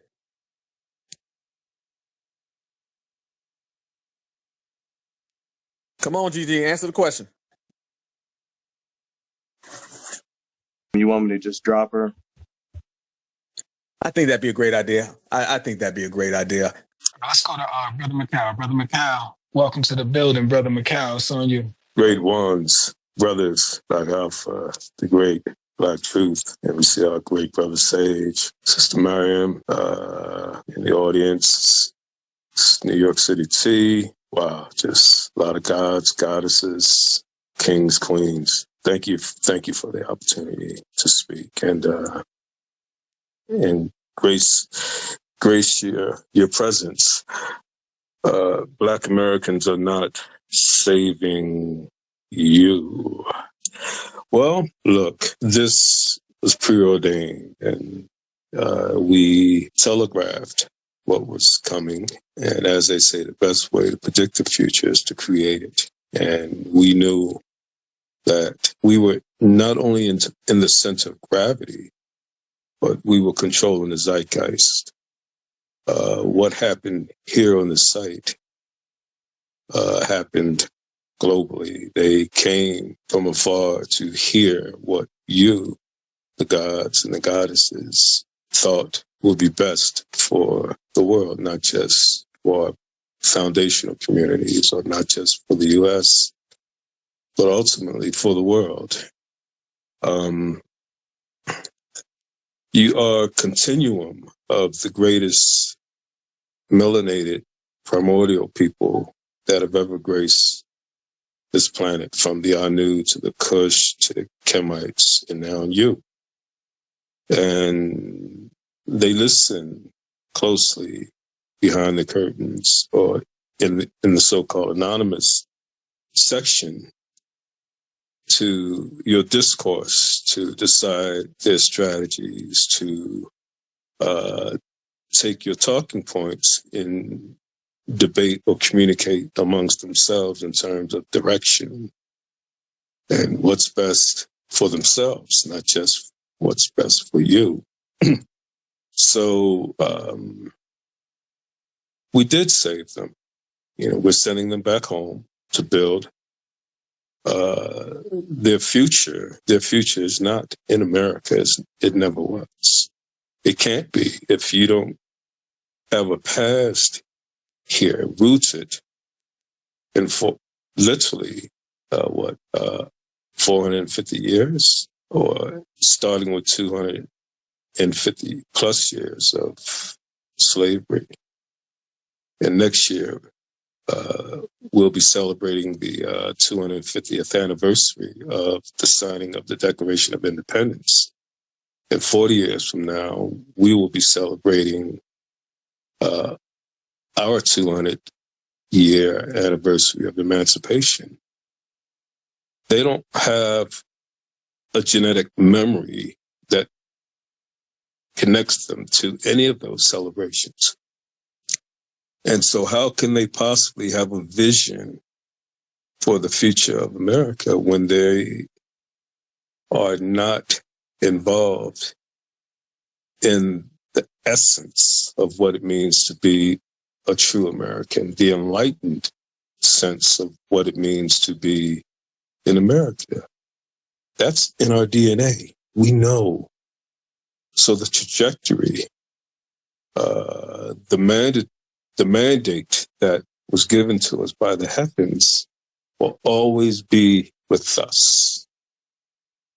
We were black since black was black. It's not a skin color. It's an assignment. It's a continuum. It's a promise. It's the arc, literally, that's in our DNA that drives the world forward. And this is why we are a cultural superpower. So we save them. We save them from themselves. If you've been educated, inspired, or enlightened by being in the presence of the great black ones, of the melanated ones, then you know what it takes to build your own country. You understand? Just like the forefathers who came here that were enlightened by us. We weren't enlightened by them. We were civilized. We weren't just cotton pickers. We were world builders, nation builders. And they know this. You understand? And we will always be that. So this paradigm shift was meant to shift in your favor. And if we win, everyone wins. So we have to think nation building. We have to think, how do we build not just local, national, but international finance, technological prowess, business, sustainable businesses that allows us to delineate in the true sense of delineation, which benefits everyone, not just us. It benefits the U.S. It benefits the melanated ones on the continent. It benefits everyone. So this is bigger than we've saved them from themselves, and we saved America from a demise. We saved America from Americans having to speak Mandarin or becoming a Han Chinese state. You understand? But we have to save ourselves. And that's the key. We have to focus on building from scratch, you see, and looking at all the moving parts that it takes to actually build a paradigm and get to work. So thank you, family, for the opportunity to speak and to grace your beautiful red carpet and walk through your velvet rope. I'm your humble servant, your brother, and I love you all. Thank you again. Thank you, Brother Mikhail. I appreciate that, brother, a lot. All right, let's go to Brother Poe. It looks like, not sure if it's a brother or sister. You talk about political hood. How the brothers and sisters doing this evening? Yo, brother, how All about good, all yourself? good. I'm doing all right. Appreciate it. I have two questions that I want to get to the host, Black Alpha. The first question, how do you feel about Black Americans filing an apartheid state with the ICC against the United States? And after setting it up, ChatGPT itself say Black Americans can file a apartheid state with the ICC. Now, it's not going to be registered because the United States is not in the ICC per se. However, the ICC can make everybody else recognize the apartheid. And I want to know, what is your opinion about that, sir? I think we need to just focus on getting reparations right here within the political structure of the United States of America. I believe things like that are way too complex and way too difficult, and basically put our immediate reparations plan on hold. And remember, anywhere you go to, you're pretty much going to have to deal with supremacists anyway. Okay, so I know a lot of people wanted to go to the United Nations, all that. The United Nations is littered with supremacists, and then they have supremacist sympathizers and anti-Black people. Anywhere you go to where you want to get something really done, you're going to have to keep it within foundational Black Americans. I'm not really into going anywhere other than to the government to go get the money that this government owes us. The United Nations doesn't owe foundational Black Americans. The United States of American government owes foundational Black Americans. So a lot of those things in just would be good things. Okay, I mean, hell, I go to goddamn Mars if they're going to cut me a check. But going to Mars is going to stop me from going to Washington, D.C., and I'd rather go to Washington, D.C. first. So a lot of those things look good on paper, but in reality, I'm trying to get to Washington, D.C. to go get our reparations right now. And be honest with you, getting reparations and handling supremacy is not as complex and difficult. We know exactly what's happened to us. We know exactly the system, the structure in which we all move and maneuver within. So all we have to do is take our maneuvering and do it very, very good, very, very efficient, no time wasted, no paralysis through analysis, and just get it done. A lot of that stuff to me is long-gated things that are going to take long years to get done, and we've already went so far. I don't have 5-10 years to wait for those cases to come down. I don't have 10, 20, 30, 40, 50, 60 years to wait for those things to go, because everybody's going to have to get on board. Then everybody's going to have to go to this place. That's really going to take another 50, 60 years. We've already spent that time getting to where we are now. So I'm about going to get the check today, operating, moving within this system, a system that we have a lot of political, social power in. And a lot of those things would just deplete our political and social power. Let's keep it within the borders of the United States opposed to going internationally, because now we're on international time and they're going to say, well, wait here, we got to handle this over there. And remember, if you go to United Nations or any of these other places on the outside, you're going to get put behind all these other conflicts. They're not going to put our reparations plan over the Ukraine war. They're not going to put this over anything going on in Israel, Palestine. We're going to basically get a number and get told to go to the back of the line. Right here in America, there is no number. We're in the front of the line. So we're going to take what we have right now, is which we've already created, and then we're going to get the job done. So that's where I stand on it. Reparations right here, reparations right now. Let's take the movement in which we've already got going. We already know the target. We already know the destination. We already have the mission. So let's go ahead and accomplish it. Message delivered, message received. I see my brother Black Truth wanted to say something. I hope that answered your question, brother, but I'm all about being real right here, right now, full time, all the time. Salute Yes, you. sir. Yes. Salute you Yeah. for the question, brother. I appreciate that. Black Truth, you want to add on? But see, now my first question it ties into my second one. Go ahead. And my second one it ties into, because it deals with the same thing, reparations. Now I was listening to the call earlier, and I like how you talking about just because you're a Republican don't mean you can't get that same smoke. Absolutely. So there is an article on Ray Story with J.D. Vance, the police, okay, so this is what it basically states in this article, that J.D. Vance, after Mike Brown he can't stand the police. J.D. Vance said he believed black people in this article. It says that J.D. Vance, it said he wrote to Nelson, given the number of negative experience I had in the past few years, I can't imagine what a black guy goes through. Then he goes in and talk about reparations, and to the point that he believed black people deserve some type of reparations dealing with redlining and education in the third. And it's in the article. So I'm thinking, what should we do with J.D. Vance to start talking? What's up with this article about you talking about reparations? Is that a question? Yes, sir. Yeah, I believe that, first off, I got to see how J.D. Vance said it, because, he's a politician. It's all about politics.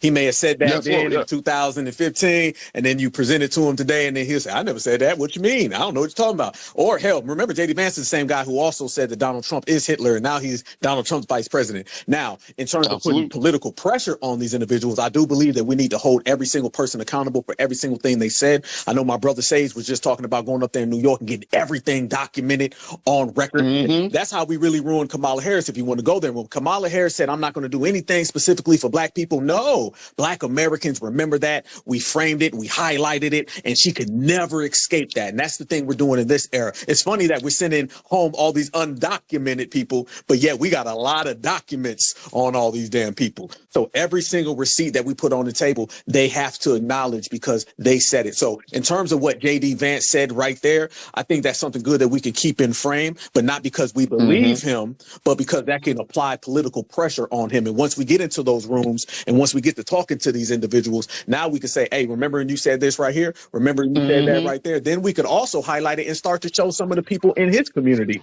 this is what he said. It's all about playing the game. They want to play the game, we're going to play the game. You feel me? They can't out hustle the hustlers. We invented the hustle. So it's time that we start hustling these people and start using their words against them and get more politically savvy. So what you're referencing really is being politically savvy, because it's going to the table. Yep, it's going to the table and letting them know something. We remember what you said. We hear. One thing about, how I go in the community, Foundation of Black Americans, we see and we hear everything. If your ass whisper something 15 goddamn years ago, somebody heard it. And nowadays, with all the recordings and the camera phones, we got it. We can go viral. We can press it. On election night, I went live and we got 50,000 views on that. So every single thing that they say, we got them. So J.D. Vance, Donald Trump, and I would say apply that to everybody. But I will say this off top. No matter how we do it, no matter how we approach it, the main thing in which we have to do is do it strictly business. And sometimes in business, you got to get a little dirty with these people. The same way they don't mind trying to run game on us, trying to get us to fight each other, trying to divide us. It's time we start doing those same things to them. It's okay to go to the Republican and tell the Republican, I know you ain't gonna let the Democrat talk to you like that, that you can go and flip to the goddamn Democrat, say the same exact thing. Say that to the illegal, say that to the migrants, say that to everybody in the community and let them know, if y'all start going back and forth with each other, and we're the ones right there in the middle, we benefit from it. So I don't mind going to JD Vance or anybody who's ever spoke on reparations and saying, hey, these were your words. But at the end of the day, once you say that to them, don't let them pivot, don't let them turn, and hold them to it. And once you do that with no emotion, strictly business, then you get business results. That's what receipts bring. You feel me? Salute, my brother. Much respect, fam. Keep it easy, brother. Yes, sir. Who else we got? You know what's so ironic about what he said though? It's a few people that have said that of that demographic. I've seen a few videos of people getting arrested and things of that nature on body cam, and they admit it. They're like, "You're treating me like a black person, or you're treating me like a black person. Why are you doing me like that?" Yada yada yada. It's like a lot of people are very aware of the reality that we face, but it's once again coming back to the logic and principle that we're saying. Like, okay, well, what you gonna do to change it? You saying that you know that I'm treating wrong? Okay, what you gonna do to change it so that way the same treatment don't happen to you? Because you hooping and hollering, it's not fine. You know, it's not fine for you, so why is it fine for me? So it's definitely great that we need to start, pressuring these people and start grilling them about what they say, because a lot of them are really acknowledgeable of it, but it's about whether you acknowledge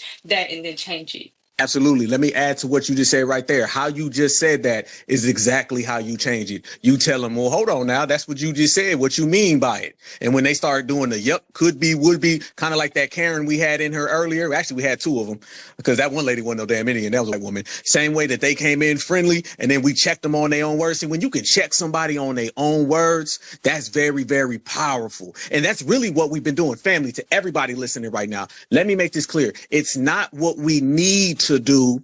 It's continuing doing what we're doing. Sometimes black folks get caught in the game of, we got to do this better.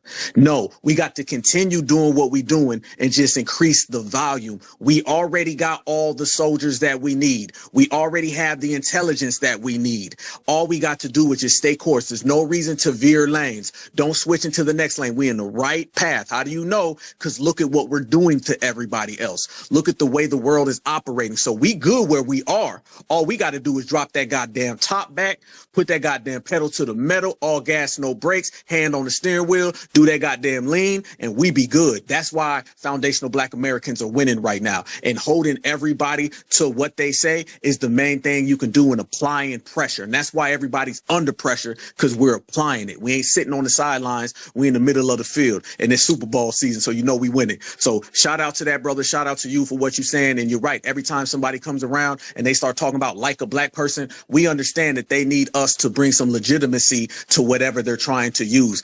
FBA, they've always used us to bring credibility, clout, to whatever they got going on. But now what we're doing is saying, if you're going to use our name, you're going to have to do something in return. See, back in the old days, it used to be, it's kind of like the blacks. What about the blacks? They don't give a damn about the blacks. They only want to use our struggle so they can benefit from it. Now we telling everybody, if you going to use our struggle, you going to mention our goddamn name, then you're going to have to run that goddamn money. We are now making people pay up. We the landlords. That's what we are. Foundational black Americans, we the landlords. You getting violations. You going to get some goddamn act right up in here. Don't use our name to benefit the Ukrainians, but we don't get that goddamn Ukraine money. Don't use our name to benefit the migrants, but we ain't getting that migrant money. If you use FBA's name and likeness and our image, you better cut that goddamn check. If you do not cut the check, you will get checked. And that's the way we've been moving. So everybody in the world is taking notice and they understand FBA ain't nothing to play with.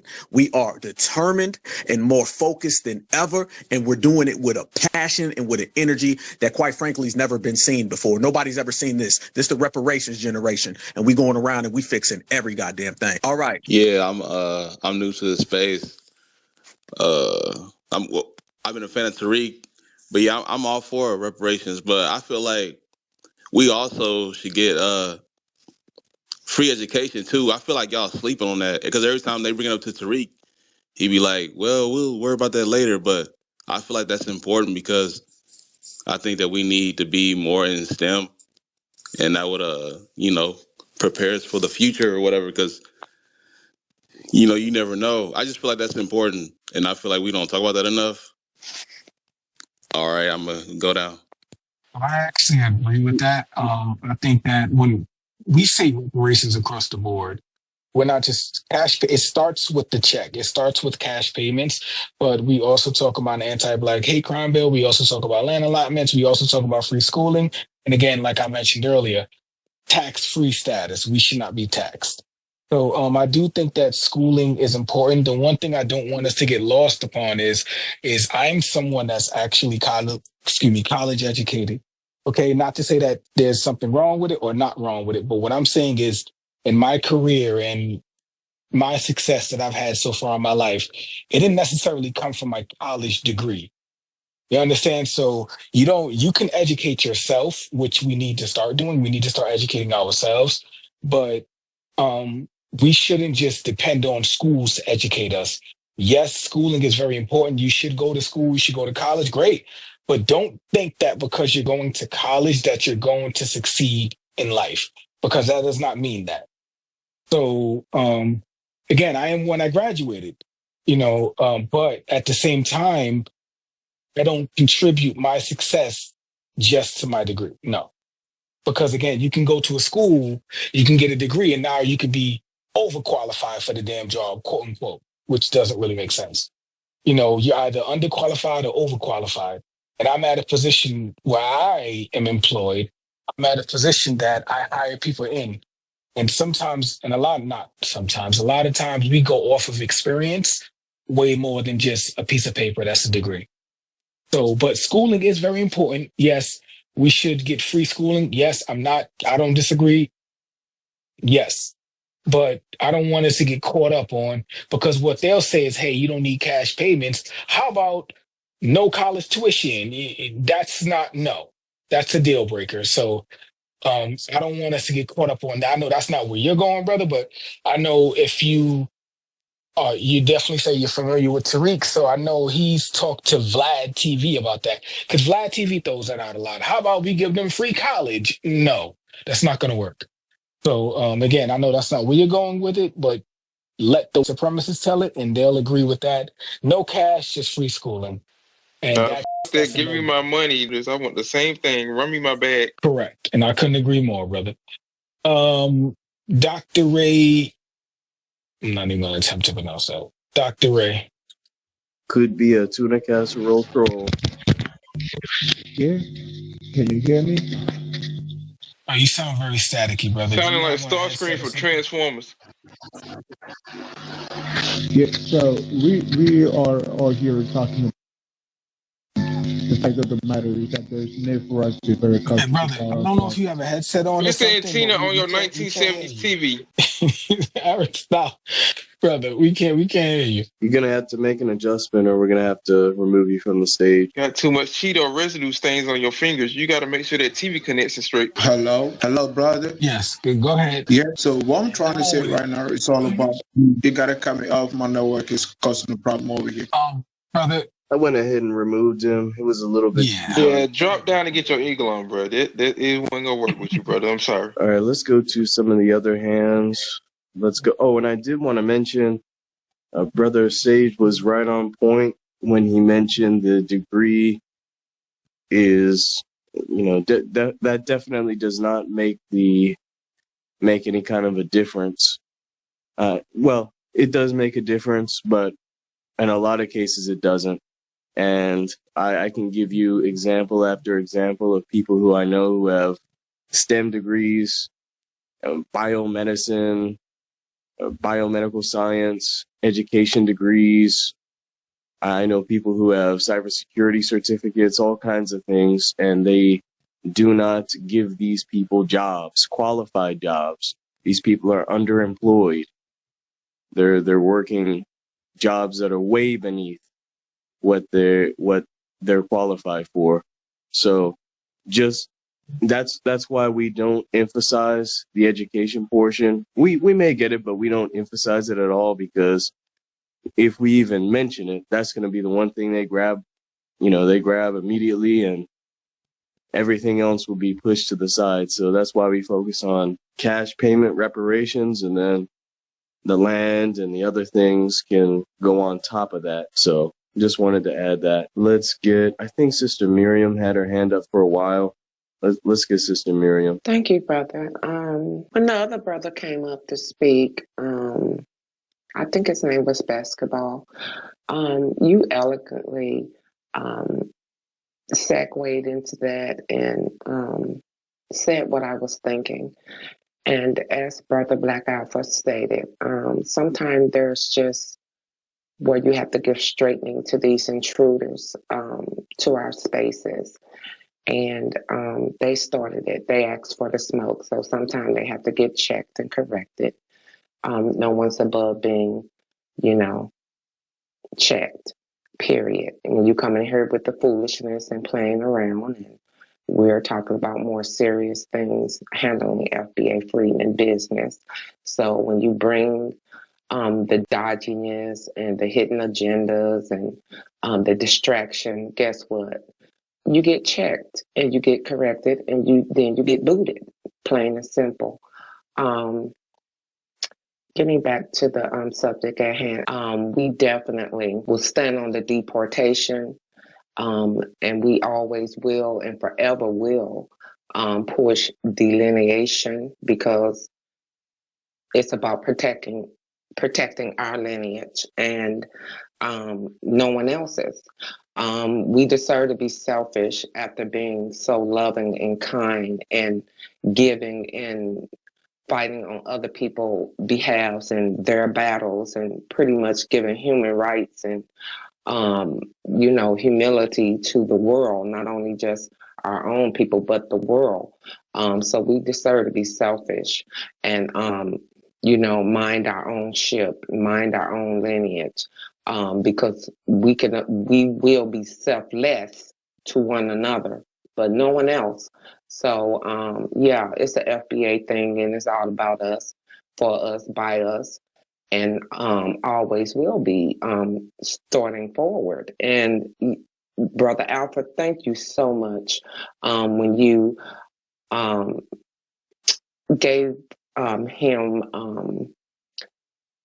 the most brilliant analysis and breakdown of how propaganda is spent and how they have the puppets that are in place.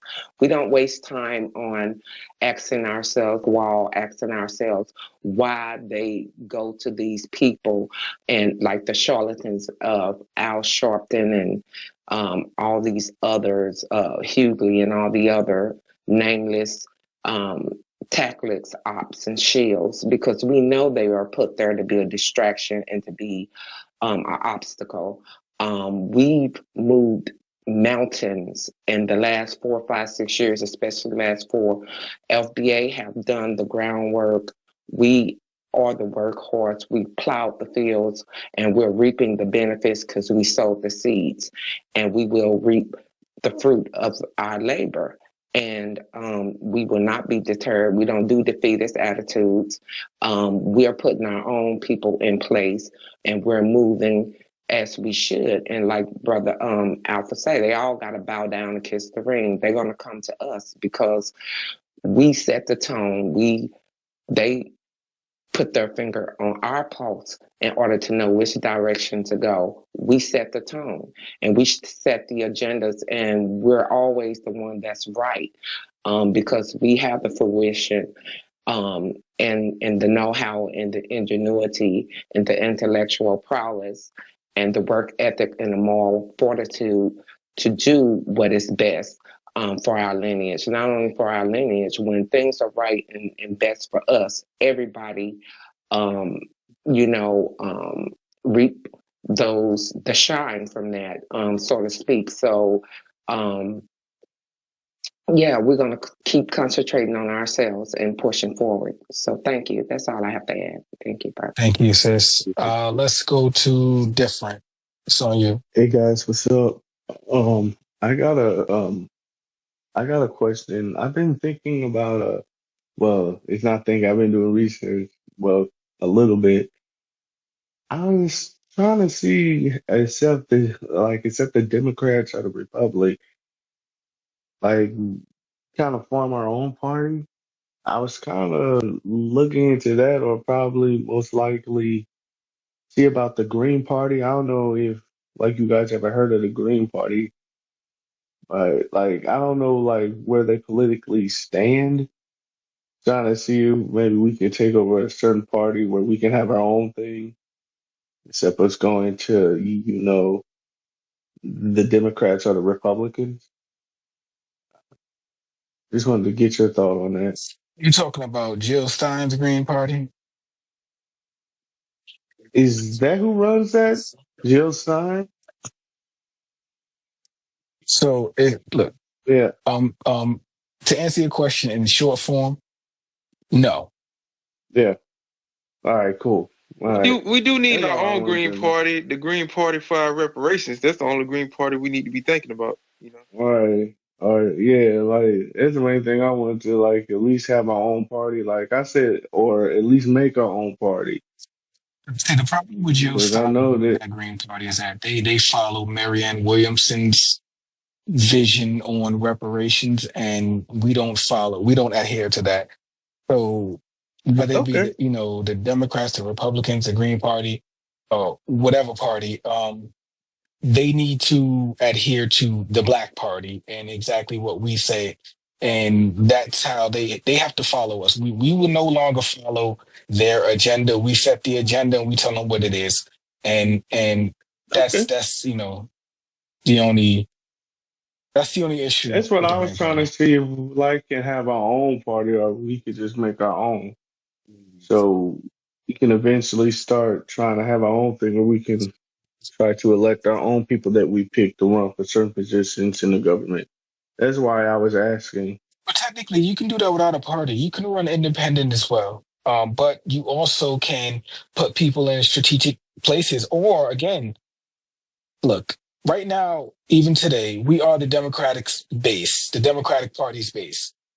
So we make our demands. We let them know with that landslide that we're not playing, and they just lost badly, and they know that the black vote Seems did like not they turn haven't learned their lesson because it's though, going to neither. take I'm more kind of than over one. It's them. going to take more than one presidential election for them to learn their lesson. Unfortunately, Yeah, because I'm kind of over them, bro. you're gonna you Like well, the way they acted last election, mhm. that personally pissed me off. But at least we got clarity, brother. You see, now you know that they're not your friends, so you treat them accordingly. You treat them the same way that you would treat a Republican. These people are not your friends, whether they be I Democrats or started the. calling her a black woman, bro. That shit was assault. I totally understand. And again, that's because that's what they thought that we wanted. That's their track That's why I record. was That they like, maybe have, we yeah, can. they have a track record of doing Yeah, that. But again, we have to show them that that's not going to work. Moving forward, they got through with that with the Obama situation. They tried it again. It will not work. Not only did it not work, they done expose Barack Hussein Obama. They done expose Michelle Obama. They done expose D.L. Hughley. Me so horny. I'm not saying his name. They done expose all these shields out here, and all of them got kicked the damn out the paint. All of them, one by one. And they under. Barack Obama been since he said that shit. I was in high school when he said it. When he said we need to work hard or something, and it pissed off people, but they kind of overlooked it because they wanted him to run his second term. But when he said that, that made me look at him a little different. He got away with saying that for years now. So when he did say that this time and we reacted the way we did, they were very surprised because he can always come and wag his finger and tell black men and women what they should and should not do back in the day. But this is not 2008 anymore.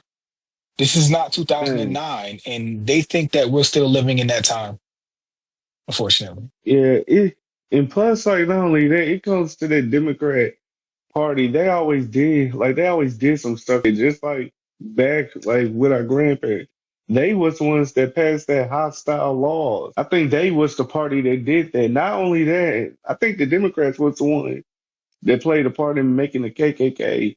Is it like, am I correct on that? Yes, you are correct. Like, did they Technically, the play a part Democratic on Party it? created the Ku Klux Klan, yes. But again, Yeah, we so don't want to get yeah, caught fuck up in them. that because again, look, they both believe in supremacy, whether or you're a sympathizer with the Klan.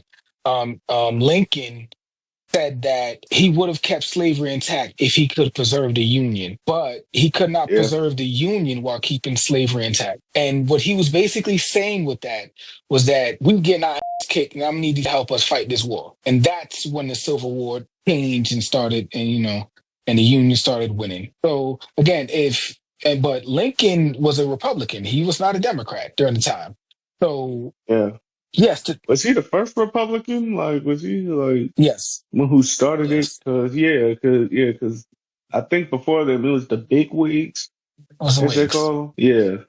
So like, yeah, cause like my main thing is I'm from where Mabel from, you know. I was thinking about like trying to get into it. Like I talked to her about it a little bit, but I really want us to like get started. Like of course we're getting on reparations, but as far as passing like as far as with the census on passing the FBA stuff, but I really do want that pushed in so we can have our own, you know, group identity recognized by the government. You mean your own lineage, not a group. Never a group. No Yeah, groups yeah, over here. No yeah. groups. Lineage, I meant to So say. they recently had OMB hearings about this, but I don't want to like derail the space or take it off of topic somewhat. But yeah, Right. they definitely recently had OMB hearings about that, about designated lineages. So yeah, that's a great question, brother, and we'll definitely address that some other time. Okay. Absolutely, brother. Cool. Yes, sir. Thanks. Yes, No thank you. problem.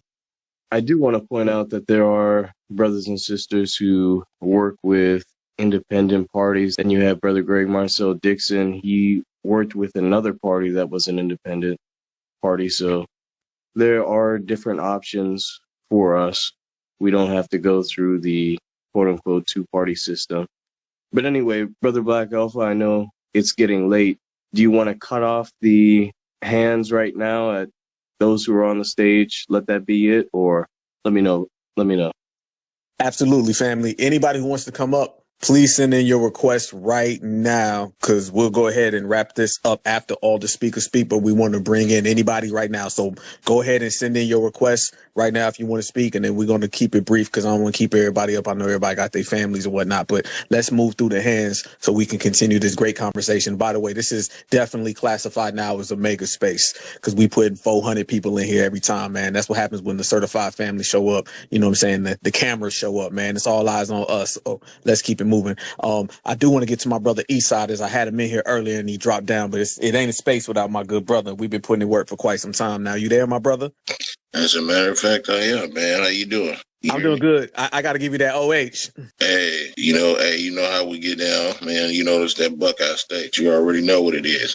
But check this out, man. Hey, I was gonna say the same thing, man. You know, I had to chime in, man. Every time I see you lit up, man. But one thing I wanted to point out, it seemed like everybody got these ideas on how we should go about reparations, but the path we've already taken. You know, all these other alternative solutions, if it ain't about them cash payments, if it ain't about the agenda we set, then it ain't about excuse my language. It ain't about nothing, man. We gonna have to get out how we get out on this. You know what I'm saying? We have to get to a point where we stop cowering away just because we don't see victory immediately. You know, we gotta quit looking for excuses to quit. You know, because they not ever gonna look for an excuse to quit. The one thing that they codified about is their power. You know, they don't want to. They hate us more than they love their own children. That's why they allow them because you know they not putting in no laws. They not enforcing the laws that they got to protect them from the people that's out here harming them when they have previous record. You know, we have to get to the point where we have that codification on so tight that can't nobody break that. And I mean nobody, you know, and we will get that W. We already on the path, you know what I'm saying?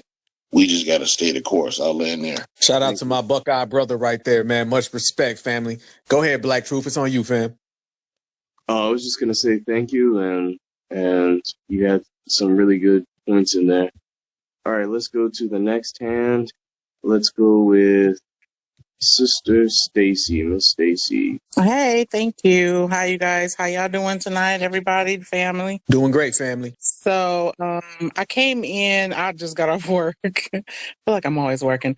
So I came in and I heard the lady, somebody called her Pocahontas, the Gigi or whatever, talking that mess and trying to claim she was joking. And the first thing came to mind, I just kept saying, quit lying, like stop lying. And I can't stand when people, every time somebody comes in, they come in our space, they want to be nosy, want to know what we're talking about. and they try to play dumb. I know every single last person that is not FBA that comes in, they know already. They just are trying to figure out, especially when they ask, well, what are you going to do? Or how are you going to do it? Or what's the plan? Stop being a spy. Like, no, you don't get that information. And then after she got off, somebody was, I think it was you, Black Alpha, was mentioning how all the different types of people that come in, you know, and I thought to myself, you know what? See, at first they all it was a flex to not be Black. They love not being Black, and not a one would trade places. When that question is asked, if you know how bad they're treated, would you trade places with a Black person? Crickets. They don't say nothing. They know they wouldn't. They know we're treated like shit. They don't like to admit it, but they would not trade places with us for nothing. But now they're trying to figure out how they can get a piece of Blackness to put on themselves so they can claim some reparations. And it's like, no, you don't get to do that. Not at all. And then the other thing I wanted to mention was whenever I hear people try to add on little extras, oh, well, maybe y'all should think about this with reparations, I start to look at those people sideways. Just something just don't sit right with me, because we already know what we want. We know what we're trying to do to get it. And I'm sorry, I know you know some people think education and all that, but the way I see it, how many millionaires you got that don't have an education, a college education? And how many people do you have a bomb education and BAs and all these degrees and can't do nothing with them? Every time I hear somebody say that, the first thing that pops in my mind goes, well, when you go to school, and isn't the goal to go to school to get a good education so you could get a good job or start some kind of, or have a career? But so guess what? You got to get that. That's not promised. They could promise you education all day long, but they're not promising you a career. And another part, then you could say too, they'd be like, well, if you get in reparations, why do you need to pay for school? Why do you need free school? You got enough money to pay for your own school now. I mean, you can look at it that way, but yeah, we need to stay focused, and all this little extra outside stuff and giving them an excuse not to pay us. No. We're not doing that. We come, like Martin Luther King said, we coming for our check. We want our money. We want our land back that was stolen. And we shouldn't be paying no damn taxes. And then whatever else was in there included. But those are for me, those are the main three things I'm worried about. I'm concerned about. Give me my money. Give me my check. I don't want to pay no more damn taxes, and give us the land back that you stole. And I'll land there. You guys have a wonderful, awesome night. Just let y'all know, all my FBAs, I love every last one of y'all. And I always get like super emotional and excited when I get in these spaces, because it's just that deep to me, and I feel it. I feel that Major spirit, like, for real. Thank you, Sister Stacy. We appreciate you. And most definitely, I agree with that tax thing. Another thing with the taxes is that's one of the main vehicles that these people use to oust us from property, especially high value property. Those golden properties that are in like New York, the brownstones, in DC, the brownstones. I mean, they purposefully try to get us to not pay those taxes or lapse on the taxes. And in certain circumstances, all it takes is a year of being delinquent on taxes, and they're throwing your property up for a tax sale. So yeah, I am definitely behind the no tax thing, especially when it comes to property. But anyway, let's see. Let's get to Arenza. I believe this is the brother from Alaska, if I'm not mistaken. Yes, sir. Can you guys hear me? Yes, sir. It's a little muffled, but yes. Okay. Hang on 1 second. I'm gonna try to fix it. I just want to start out by saying everything that I heard on the space is right on point. I feel it too. Foundational Black Americans have always been leaders behind the scenes, hidden figures. Y'all know the movie with the Black females who helped make it possible for space travel. Y'all know the story. But this is the year 2025. And after watching Elon throw up his little sign and then seeing some of these other people who show their allegiance, we're right on time with ours. So if you're a foundational Black American and you're listening to this space, just think about what's happening around you. These people don't have solutions. They depend on us to try to come up with those solutions in order to make things work. That's what happened with Thomas Edison and the light bulb. That's what happened with NASA and the Black females. That's what happened with the Tuskegee Airmen down in Moton Field in my neck of the woods, Tuskegee, in order to help win that war in World War II, and on and on and on.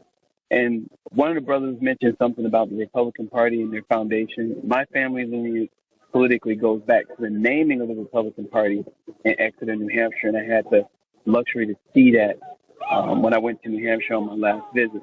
So everything that reflects what progress is in this planet comes from foundational Black Americans, not just a theory. This is a cold, hard fact.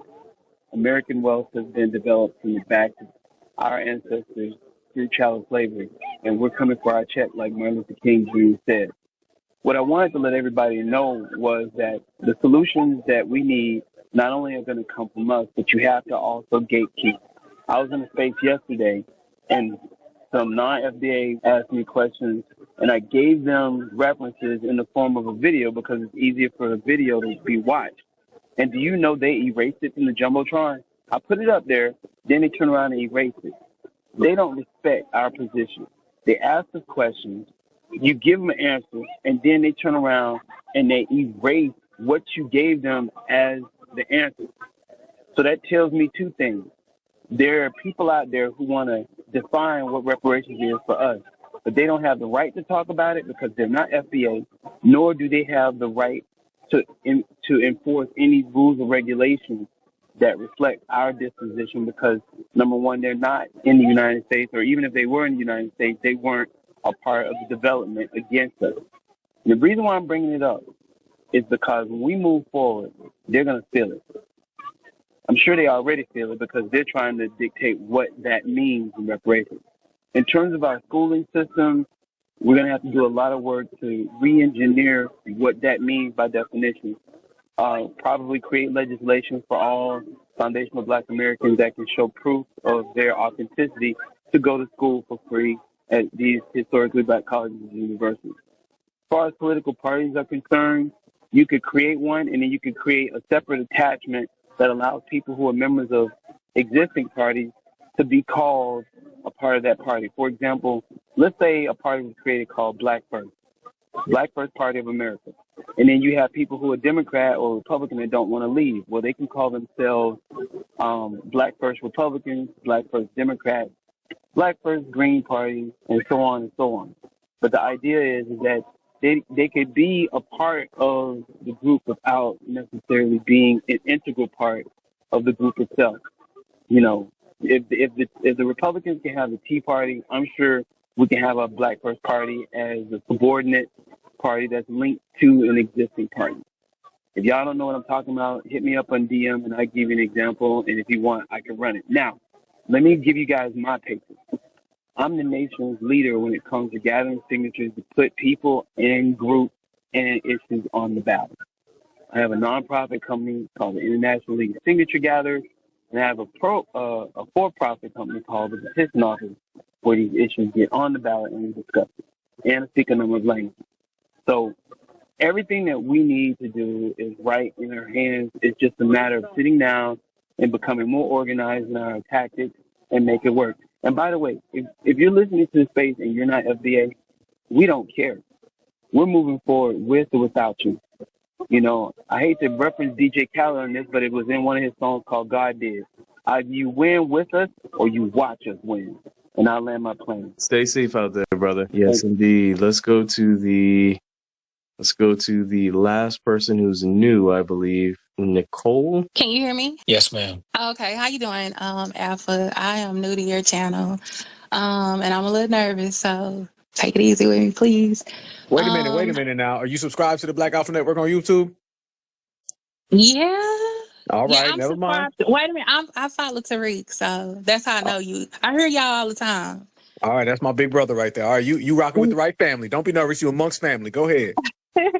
I'm from Texas, and first I want to speak on the education thing. I went to college. I got my degree from Texas State University, and I would never not tell any Black person or young Black person not to go to college, because I do feel like it do something for you. It enriches your life. It do bring you something. However, what I have discovered, there is an attack, a direct attack on Black Americans and their livelihood in the workplace. And we have it coming from both sides. I'm in the Dallas-Fort Worth area, and I'm just going to be honest. It's not just the tethers, the immigrants, the Africans that's out here. You do have a lot of Black Americans that's on these jobs that are very coonish and sellouts, particularly Black women.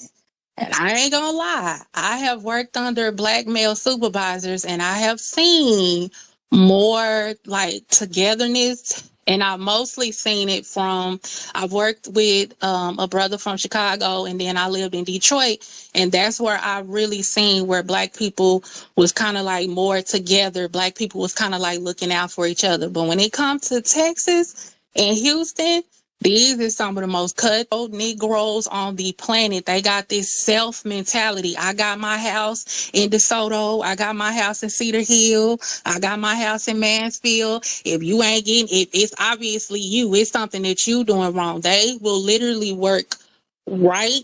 They will work against you with the people. And then they want to practice abuse. It's an abuse mechanism that they're doing too. On the job, I'm a hardcore Scorpio, so I'm always paying attention. You're not gonna run over me. You just not gonna do that. So if something is not right, I'm gonna speak on it. You're not gonna be able to talk down to me or talk to me any kind of way or abuse me and think you're gonna get away with it.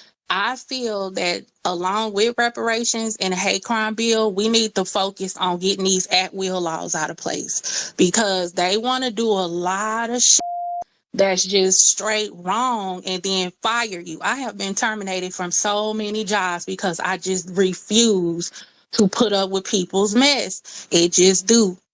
And I just wanted to, that's one thing. Those are the things I really, really wanted to bring to the light. We still have a lot of work to do with FBAs, because we got a lot of Black people. We all come on the space, we come online, and we talk a good game. But when I tell you, when it's time for Black people to like stand together out in the real world, like I say, I've been in these offices, I've been in corporate America, I've been on these jobs. Black people are completely different. They get quiet. They ain't got nothing to say, or it's like they going along to get along. I never see us on the job. Particularly, I'm really, really talking about this money thing, because that's where I mostly see it. You don't really see nobody really. When I'm on the job, I see Hispanics.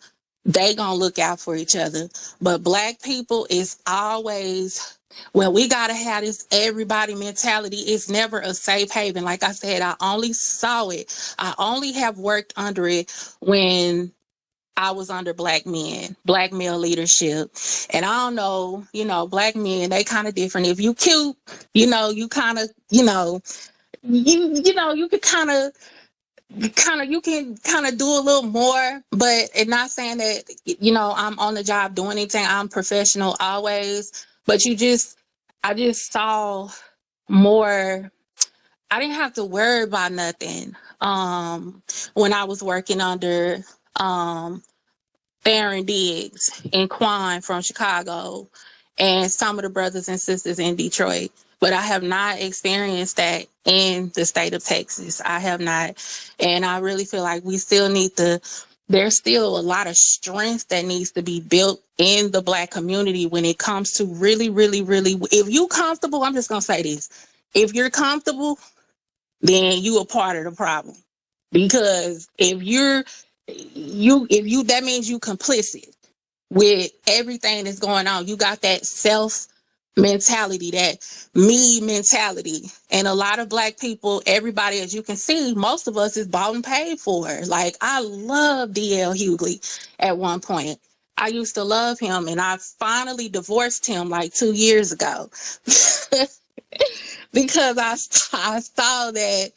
I was like, man, he not, every time it got time for him to speak on reparations, he never talked about that. It was then when he started like going, he started going off on Boyce Watkins and just targeting people. And it was just this real hardcore, strong vitriol towards Black people that's just waking up and coming off the Democratic plantation. And you still got a lot of brothers and sisters, they own that. My mama won. So I'm, you know, I feel like it's still a lot of strength needs to be built in us, because like I say, when you get out here and you move around Black people, you start seeing who's who and what they really are about. And like I said, if you complicit and you comfortable, then you really a part of the problem. Because to me, if you kicking up dust, like Tupac used to say, I want to be around the Black people that's kicking up dust. Tell you who they want you to be. So I feel like a lot of Black people, I don't know, they missed it growing up, but it's a lot of stuff that I was already being taught that I see a lot of Black people my age, they ought to be able to see some of this stuff and they still don't get it. And I'm Yeah, I like, absolutely agree with that, Nicole. Absolutely. The one thing I yeah. would say, And I land with that. yeah, the one, Thank thank you. you. Um, the one thing I would say, and shout outs to you, I love you and Miriam, y'all accents from the South. Shout out to all y'all, beautiful accents. But I would say this too, and shout out to Brother Macau. Those people that you're saying are not on code, make sure that they are foundational and not Nigerian, because Nigeria has sent a lot of incels to, like, Texas. So be on the lookout for that too. And shout out to Brother Macau for that one. Let's get to my brother Rose City. It's on you. What's good, family, man? I just put in a half a day at the gig, so I've been listening to y'all all day.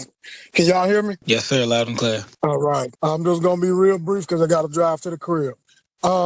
Deportation. Let's get these some out of here. They got to go. I don't have nothing good to say about that. I don't have nothing good to talk about that. All I got to do is, what's my man Black Truth? What's the number, baby? Yes, You sir. dig? That is 866-347-2423. That's That's what I'm 866-347-2423. That's what I'm talking about. You see what I'm saying? That's the public service announcement for the room, you dig? Now we back to, let's get to the regular scheduled program. I just got out the gig. I've been listening to old H1B Buffy with her lying ass. She should have, I'm glad Marion ran her ass up out of there. She shouldn't have been able to come in here and run her mouth. I didn't want to hear it. I wasn't trying to hear it. I was at work and I was enjoying Alpha roasting her ass. All of this stuff about deportation, I'm loving it. The little Nicole, she's in Fort Worth, so she knows about Traders Village. I think I can make a little money in Traders Village. And I got a couple other places I can got in mind. I can make some calls to. You dig? I'll make some little types too, because it's time for them people to get out of here. They've been stealing money for the longest. They just come over here, they get that bread. They trying to, just get their kids over here so they can just leech off of us like they've been doing. And this stuff, man, got to stop. They keep wondering why we in a deficit. Is we in a deficit because they keep sending that damn money home. And they've been doing it for over 60 years. So you can't make money if you're not spending money with your people. So they not spending money with us. They sending money. That's one of the things. Last thing I got to get, because I got the roll. Last thing I wanted to say was, Alpha, keep working it out, baby. I love it, man. You know what I'm saying? Y'all always put me up on game. So I'm going to holler at y'all. I appreciate your time, man. I got to get out of here. I'm hoping 45 come through with that tax break he said he going to give everybody for overtime, because that check will be real nice. I done did 12. I holler. Boy, you ain't lying, because every time I look at my check, I be crying. All the overtime I be working, then I look at them taxes, I be crying thug tears, man. 100. You Yes, feel me? yes, we feel you, brother. All right, let's get to let's get to trust. Let's get to trust. Let's see who this is. Awesome. Hey, check this out. Quick question too. Another quick question. You guys just brought up taxes, right? So if, say for example, if you cut the corporate tax down to 15% for 21, right? And so that's like, so say that's like a $1 trillion of money that's cut for them, but that money had to be made up somewhere else because that's supposed to go into the government to pay for a lot of different programs, right? Who's supposed to pay for that the money that they cut for the corporate tax? We end up paying for that. We end up making up what the corporate tax, what they cut for the corporate tax, because that money still has to be paid out to take care of government programs and things around the world that we're involved in. So I think a lot of people be like, oh, I want the tax break, but the tax breaks don't go for you. It goes for them. And most of the time, you don't have anything to do with that company. So I want to make sure people keep that in mind. Another thing, keep it real with y'all, man. Having this white attitude, getting everybody else out, and we're so happy about that, eventually that's going to turn on us. Because he said, after he's done... Sir, I went ahead and muted you. I don't think you're reading the room right. Hey, wait a minute. Hey, is this that Halo dude? I knew that was gonna say something, but that's why I had you blocked, boy. Get up out of here. What do you mean? I'm right here. I can't talk? Hell no, you can't talk. I Get don't this know, man out of here. Alrighty. I don't Thought know you what thought, that was homie. all about. I don't know all of the context, but we're going to move I'm on. lost. I don't even know. No. Hey, for everybody in here, that guy is a Democratic shill, and he used to have another page. Tariq done outed this dude, done roasted this dude, done brought him back, roasted him again, sent this man back home, reincarnated him, roasted him again, and now he done came up under here with a whole different tag, a whole different title, and a whole different profile. Get up out of here, boy. This is a conversation not for kids, man. Get up out of here. EJ, you know they can't get past Georgia with that. You know that, brother. You know we gonna see something down here in Georgia, family. We know them outside voices right there. Democratic shield language still sounds the same no matter what profile it's on. So take your Democrat decoy. He was in shield camouflage. He thought he was going to have some shield camouflage and get that up in here. If you don't take your ass back to the plantation, get you a dustpan and a broom and try to sweep up the ashes that FBA left that plantation under and get the hell up out of our business, homeboy. Now let's get back to regularly scheduled program. Gotcha. Let's go. 7. I know you had your hand up for a while. Sorry for the wait. Go ahead, yeah. It's been another mega space, fam. So let's go ahead and have the speakers chop it up, man, and then we can go ahead and crash it out for the night. Let's go, y'all. Let's go through the hands. Okay, thank you. I'm about to say I got patience. I saw everybody was trying to get through the room, get through the mics and stuff, so it's okay. My point was more so to address the thing of the education part. I was just gonna say that, like, I understood what the brother was saying, but I think he might have just referenced the wrong programs. Because we do need STEM, we really do. But I think what benefited us more was more so the trade schools, the stuff that was doing the welding, the carpentering, plumbing. That's what we had specifically for our schools that we were thriving in, which they then took out specifically for our schools. Because this is around the same time that I was arguing when I said, like, the Republicans and the Democrats were making their moves.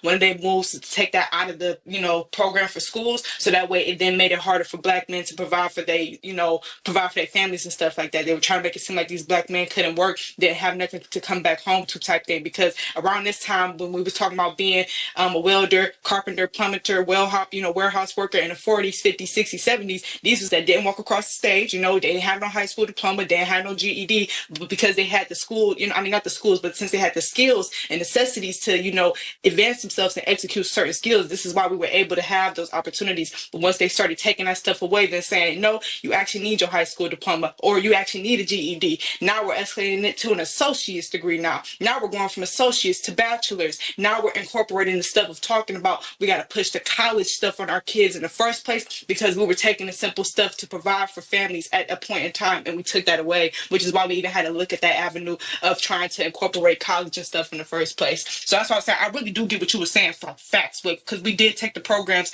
out of our schools, and that disadvantaged a lot of our people to put them in society to be progressive. So like, I think it was just more so, I think everybody kind of heard the word STEM. It was thinking of more the higher end things, which what was talked about, which is true, is that a lot of colleges, I think Black Truth referenced it, a lot of people nowadays, especially in the job industry, they're looking for that experience. They done already said it's been too many times to where people, even my mother, this is like an anecdotal experience. My mother is somebody who just turned 40 this year. She has been in the banking industry almost 20 something years now. And this is somebody who is a branch manager, and she has no type of kind of high, anything higher than outside of her college degree and, you know, a few certificates that she done got along the way. And she's employed people below her who was coming out of school being master's degrees in accounting or master's degrees in accounting, and I mean not accounting, but just in banking and finance, and having their bachelors and stuff like that. And these are people that she's employing underneath her. But these are the people that would say, in order for me to get this job, I had to go to college, or I had to do that. And these are jobs that they end up breaking away or not even be able to find, full financial thrive in it, because they feel like, well, damn, I'm kind of getting held back because these niggas was asking me to have the experience, and I spent all my time in school. You guys told me in order for me to get the job, I need the credentials. I needed that 5x8-inch platform, plaque that says I'm qualified, right? So it's like, it then became complicated, which is why I think that's why they targeted the trades, because you can then make school complex for people to say, well, we gave you the opportunity, but we can't promise you the outcome type thing. So I just wanted to land there for that. And also thank you guys again for letting me speak so much. These are the type of spaces that me as a young intellect myself, I thrive on being in spaces that I feel is full of informational people who are really trying to make moves. A lot of names that y'all have rung, I done heard plenty of times, because I try to circulate myself around these people, because I feel like these are the people that are going to help you thrive. I'm somebody who was brought up on a principle, and even to this day, somebody, as a mother myself, somebody could literally take my baby away from me right now, shave me bald, and like skin me clothes, right? But it's like, nobody can ever take away what I know. That was like a principle that I was always brought up on. Nobody can ever take away your education. Nobody can ever take away your knowledge. So that's why that is something for me that I cherish the most and try to thrive in and expand as much as I can. So I'm grateful that you guys let me be on this space. I like everybody who was speaking, and I gotta get ready for church in a minute. But thank you guys for the mic, and I appreciate y'all. Much respect, sister. You make sure you follow us up on this panel now. Make sure you stay plugged in and tapped in with the real ones. Much respect. Very intelligent. Very, very intelligent. Good sister right there. Go ahead. Who else is next, y'all? Y'all can handle that. I believe she's from your home state, by the way. I was just about to say, I forgot somebody said shout out to the this is Buckeye Nation all day over here. Oh, so, wait a minute now. Yeah, shout out. What part of Ohio are you from? I'm from Cleveland, from the 216. 216. Okay, well, shout out from the 419, Toledo. Much respect. I got a little distaste for Toledo because I got sent out there for boot camp. So I got a little tussle with y'all. Just a little tussle. That's all right. It's rough and gritty out there, but you made it back home. Ain't that right?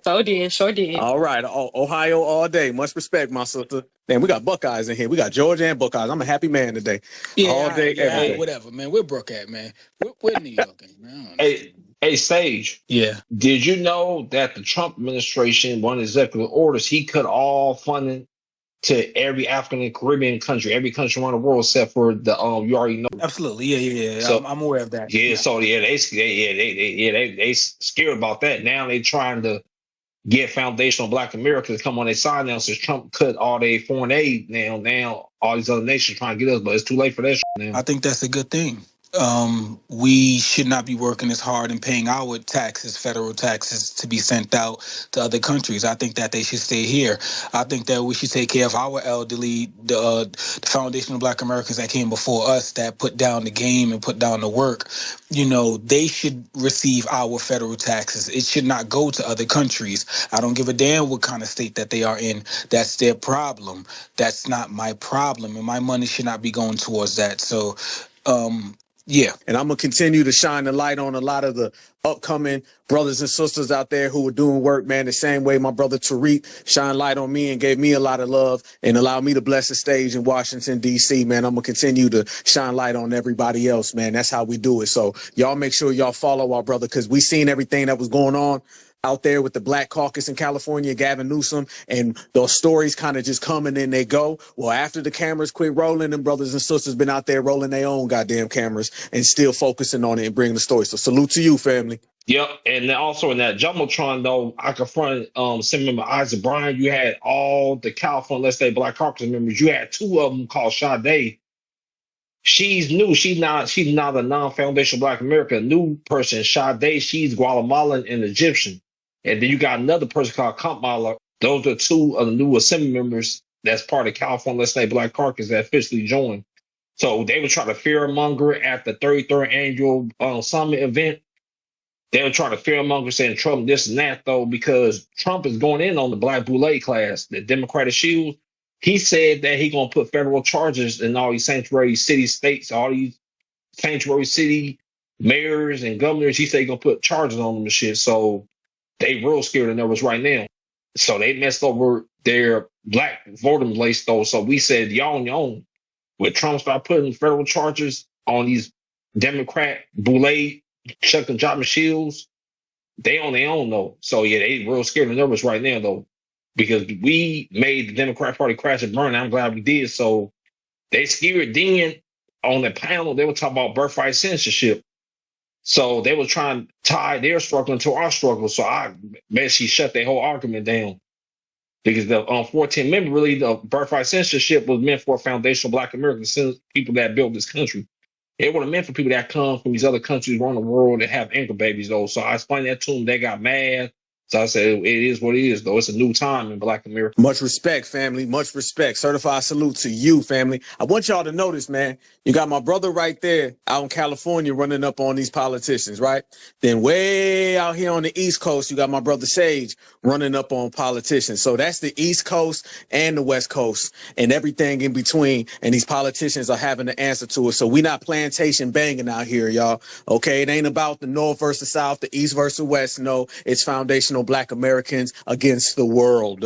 And apparently we winning. And y'all know on my channel, I always say we win and we win by a knockout. So let's continue to do the work, man. Shout out to the West Coast holding it down. Shout out to the East Coast holding it down. Midwest and the South as well, man. So much respect, y'all. Let's keep growing. Let's get through the hands, though, so we can definitely wrap this up because, you know, it is getting kind of late. And, you know, we started this early, but y'all know when Black Alpha show up, the eyeballs and the cameras follow because it's all eyes on this side, fam. So let's continue to hold it down. So I'm not sure who's next, brothers, but if y'all can find who's next, let's wrap this up so we can have everybody enjoy their Sunday. Okay, let's get Khalid Singleton. It's on you. Okay. Zayway, it's on you. Yo, Yes, sir. can you guys Yeah, hear you me? good. Yeah. I just want to speak on the deportation situation and the reparations. I feel like when it come down to the deportation, that's the best thing that need to be done to really put things in the proper perspective. To really like solidify and put the respect back on foundational Black American name, because it's the Trump administration trying to move America into this golden age. It ain't no golden age of America without foundational Black Americans. And if they don't really even mention bringing reparations up or even try to attempt to reprimand what's going to happen to us, the administration is going to extremely fail nationally and globally.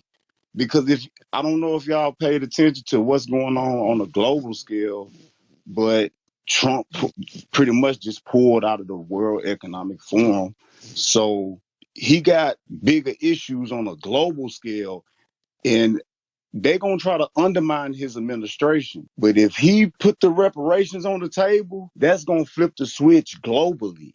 We are the key to the American success and the world's success. I'm paying attention to things nationally, globally, and the underlying issue, it's a lot of shit brewing, but I know we are the key to fix everything, because at the end of the day, in every war, in everything that's going on with America, they wouldn't have succeeded without foundational Black Americans. It's late. I can go on and on and on and on because I got a lot to say, but I'm a land. And man, I appreciate what y'all brothers doing. It's major. You know what I'm saying? But y'all may not know how loud y'all voice is, but I see it. I'm seeing even politicians that's on CNN slipping in that foundational Black American. It's real. and it's stuff like it's the grassroots from the seed to the root to the tree to the fruit. It we y'all planting seeds, man, and I love it, and I'm gonna continue to support y'all in any way I can, and I land. Thank you, sir. We appreciate you too. All right, let's move on to the black, and then we'll get Brother EJ. Lord, I see everybody still up here cooking good old soul food, putting the foot up in it. But I want to add to the education part, and then what the sister Nicole said earlier. When it comes down to the educational part and what Seven said, when we lost all these trades in high school and these music programs, it pushed us back a couple of years because we was already advancing in progression at that time. So it was more feasible to the power structure to take those programs away because they knew they couldn't compete at that time. And that's another reason why they brought more immigrants in that were kind of skilled in those trades, and if they wasn't, they just trained them for free with different type of programs. Which now we see that those programs, because they are not preserving the so-called white power structure. They bringing their tribal traditions to America and not assimilating. So that has become a problem to people and us in general too, because we fell for the okie doke a little bit, thinking that these people will be allies to us, and they was just using us as stepping stones to the American dream. And to the sister Nicole, you know what I'm saying? I'm in here in Dallas, and when it comes down to the political structure down here, it's a lot of people who's willing to be part of it, but it's kind of like Chicago. We since that's our twin city, we are very segregated, and most of the people who stay in the suburbs like Mansville, Duncanville, DeSoto type surrounding cities like that, they don't deal with people in the old black communities, the original freedmen communities that was built, that the city was built on. So it's a disconnect, and the reason why people kind of like Charleston White get a little clout in the city is because he has the same rhetoric as us, even though he don't push FBA, he does push, you know what I'm saying, black nationalism, which that is appealing, and I feel like that's the first steps towards delineation. Once you find pride in your country and in your family lineage that has contributed to this country, then you'll look at America in a different way. And once you begin the delineation process in your family tree, it makes it even better. That's what put the icing on the cake and make you really realize that, yeah, this is our country. You can't deny the things that our ancestors had had their hands involved in. So I just say, like the brother Say said earlier, a lot of implants have been put in a lot of states. Uh, a lot of representatives are probably from another state, or probably a first generation immigrant that was placed in your particular city because they know how weak the political process or easy the political process is for them to get elected. Jasmine Crockett, she my representative. She ran almost unopposed because the person she ran against was a former Democrat that they told to turn into a libertarian just to run. So it's a lot of tricks that they play, and if you're not involved in your local political politics, then yeah, it's gonna be a lot of things that's gonna happen that you might not like, unfortunately. And I land there. Thank you, Brother the Bot. Some interesting points there. All right, we're going with Brother EJ and then Sister Miriam. All right, family. Salute to Black Alpha Network. Brother Sage and Black Truth United. This is one of the best spaces I ever been a part of as long as I've been on these Twitter space streets. And this just goes to show you when real people do spaces like this, we can get things done. And I'm just going to say this and I'm going to land my plane. For any of you individuals that's working at these schools or anywhere within Black American society who want to be out here talking crazy and taking up and being Mr. Captain Saber tether to these illegal aliens, this just goes to show you when them ICE agents pull up on you and suplex you like Kurt Angle, like he did Shane McMahon at King of the Ring 2001, I want you to realize that these folks don't care about you. They came to this country to take and get resources, possibly to bring back to their homeland, because they couldn't do it the right way by coming in here legally. They had to open the floodgate of illegal aliens, not only from Mexico, Central America, Asia, the Pacific Islands, etc. Not really giving their all to, the Black American struggle, let alone trying to fight for their people. This just goes to show you that these people need to delineate from us, and they do need to be deported. That's the only thing that I really agree with when it comes to the, Republican Party. Yes, I know how they get down, but I'm a realist. I'd rather have my racism up front instead of just having people try to be my friend and stab me in my back. But yeah, we do need to come up with something besides, listening to Tyreek's Grinding for a Green Card album. I suggest that all the brothers and sisters in the space come up with a ICE deportation soundtrack, because we do need some songs for the ICE agents out here to participate in while they're rounding people up and, jumping out of U-Haul trucks and, getting these illegal aliens out of the country. But besides that, I land my plane. Thank you, Brother EJ. We'll move on to Sister Miriam. All right, family. And wrapping up,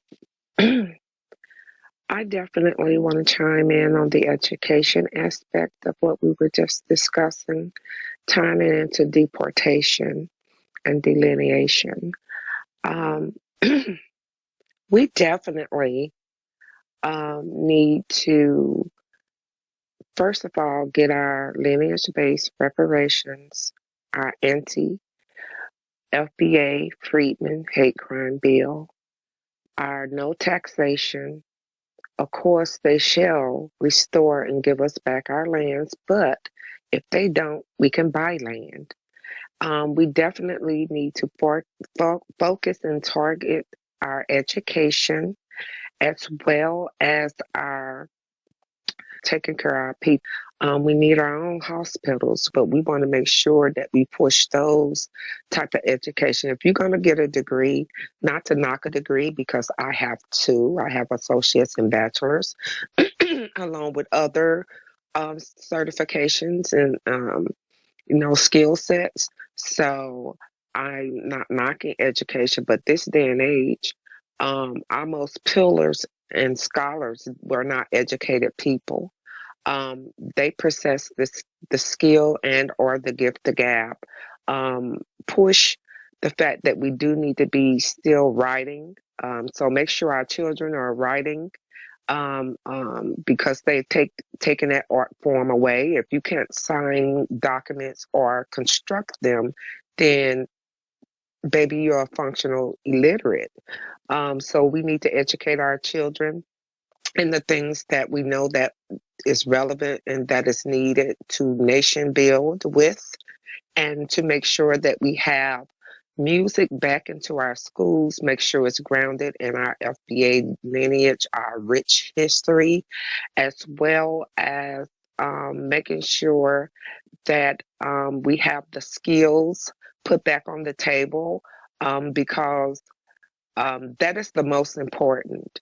They cannot take away the fact if you go to school or become an architect. They can't take away your welding skills. They can't take away your carpentry skills or your masonry skills.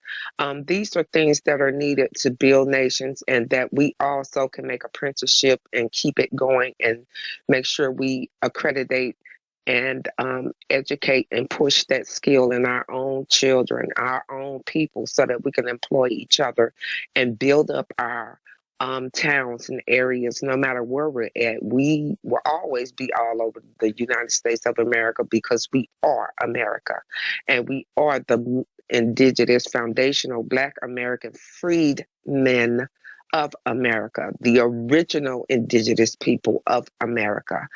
Something that when they had the meeting, Birthright, citizenship, the other, and all of those Republicans was up there talking, and what they said, like they said, they mentioned the 13th Amendment leading back into the 14th Amendment, and that's all about us. And we are the only ones that are non-deportable. Even the white folk who came over on the Mayflower, they could be deportable, but they have more of a right than most of their European counterparts because they've been here and they put the time in. But other than that, everyone else is deportable. And we also have to make sure that, like I say, we educate. We should have our own institutions. So this is what our reparations is for. And we're going to keep fighting for our reparations. We're going to keep fighting for our hate crime bill. We're going to keep fighting for our no taxation. We're going to keep delineating, and we're going to make sure that we support deportation. This is for life, just like FBA. This is for life, and these are our rules, regulations, policies, and our standards. And we set the tone, and we set the agendas, and we know what it is, and no one else can define it for us because we know. And no one has the voice to speak for us. Only FBA Freedmen speak for who we are and our lineage. Thank you. Love you, family. B1 certified salute. Peace. Let me say this real quick. Our sister Miriam is being very humble and modest. She actually has 3 degrees. All right. She has a master's degree and G-checking the hell out of the Mayo Brigade. So don't act like you ain't got that degree, sister. I know you do. You displayed all your talents and your skills today. All right. You done ran them about the paint right now. They having Mayo nightmares. All right. So shout out to you, my sister. Keep doing your damn thing. All right, everybody, we're going to go ahead and wrap this up, man. It has been another mega space. Appreciate the love. We're going to run this back. You know what I'm saying? I want y'all to follow everybody that you've seen. If you heard somebody say something that was very good and you liked it, you agreed with it, you liked the energy, go ahead and follow them. That's how we build these things. We've been doing it, for a long time. Shout out to my brother EJ. A space ain't a space without you, bro. I needed some of that Georgia, you know what I'm saying, energy in here because he was really G-checking. I said, I got to have a space. I got to let my brother cook. Shout out to my brother Black Truth United. Y'all make sure y'all follow him. It's a very, very impressive young brother, very, very intelligent, very, very talented. Y'all make sure y'all follow that man right there. I see my sister Star down there. Shout out to you, beloved. Everybody in here, man, no matter what city, town, state, a bunch of new faces and some of the older ones, man. Let's just keep building and grinding. And remember, it ain't about we needs to do better. It's about we continuing to do what we already doing, and what we already doing is getting results. We are the best, most strong generation that has been in this country. This is the strongest the lineage has ever been. We stand on the shoulder of giants and everybody before us, but we're just doing what they did to the maximum. So there's going to be a lot of people trying to give you defeated energy. There's going to be a lot of people trying to tell you what we got to do. No, we already winning. Let's just keep on winning until we got the goddamn crown, and the crown ain't going nowhere but inside of this FBA winner circle. Shout out to my brother Sage. I ain't got to say much. So much respect to my brother holding it down. NYC got to hold this win. You already see it. And let's just keep working, y'all. We're going to have another space probably here real soon, anytime something break. But, anytime we have one, it's going to be fun. We're going to be educational. We're going to break it down. You're going to take away something, and you're going to learn something else. And y'all make sure y'all subscribe to the Black Alpha Network. You know what I'm saying? I like to believe that it's, the big 4. And you can go ahead and put my name right in there because we break records every time. So make sure you come and be a part of the livest chat and the internet, man. We break it every single time we talk, man. So subscribe to the Black Alpha Network. Y'all enjoy y'all night. Julio got to go. Mr. Mutombo got to go, and we ain't got no capes on for nobody else, man. So certified salute to the whole damn family. Oh, and by the way, that $5 Indian lady who came in here, if y'all check the comment section, she is admitting that she was white. So we made the $5 and turn into the $0. So she's in here telling us that we were correct the whole goddamn time. So again, FBA's always right. FBA always wins. Every single thing we say comes true. We're just the best looking people. We're the most intelligent people, the most talented people. We make everybody else bow down all day, every day, man. Oh, and shout out to my beautiful, lovely wife, Queen Alpha. I see you, baby. Let's go. Love you. Talk to all y'all later, man. Certified salute. Peace and love. Peace and love. Peace and love.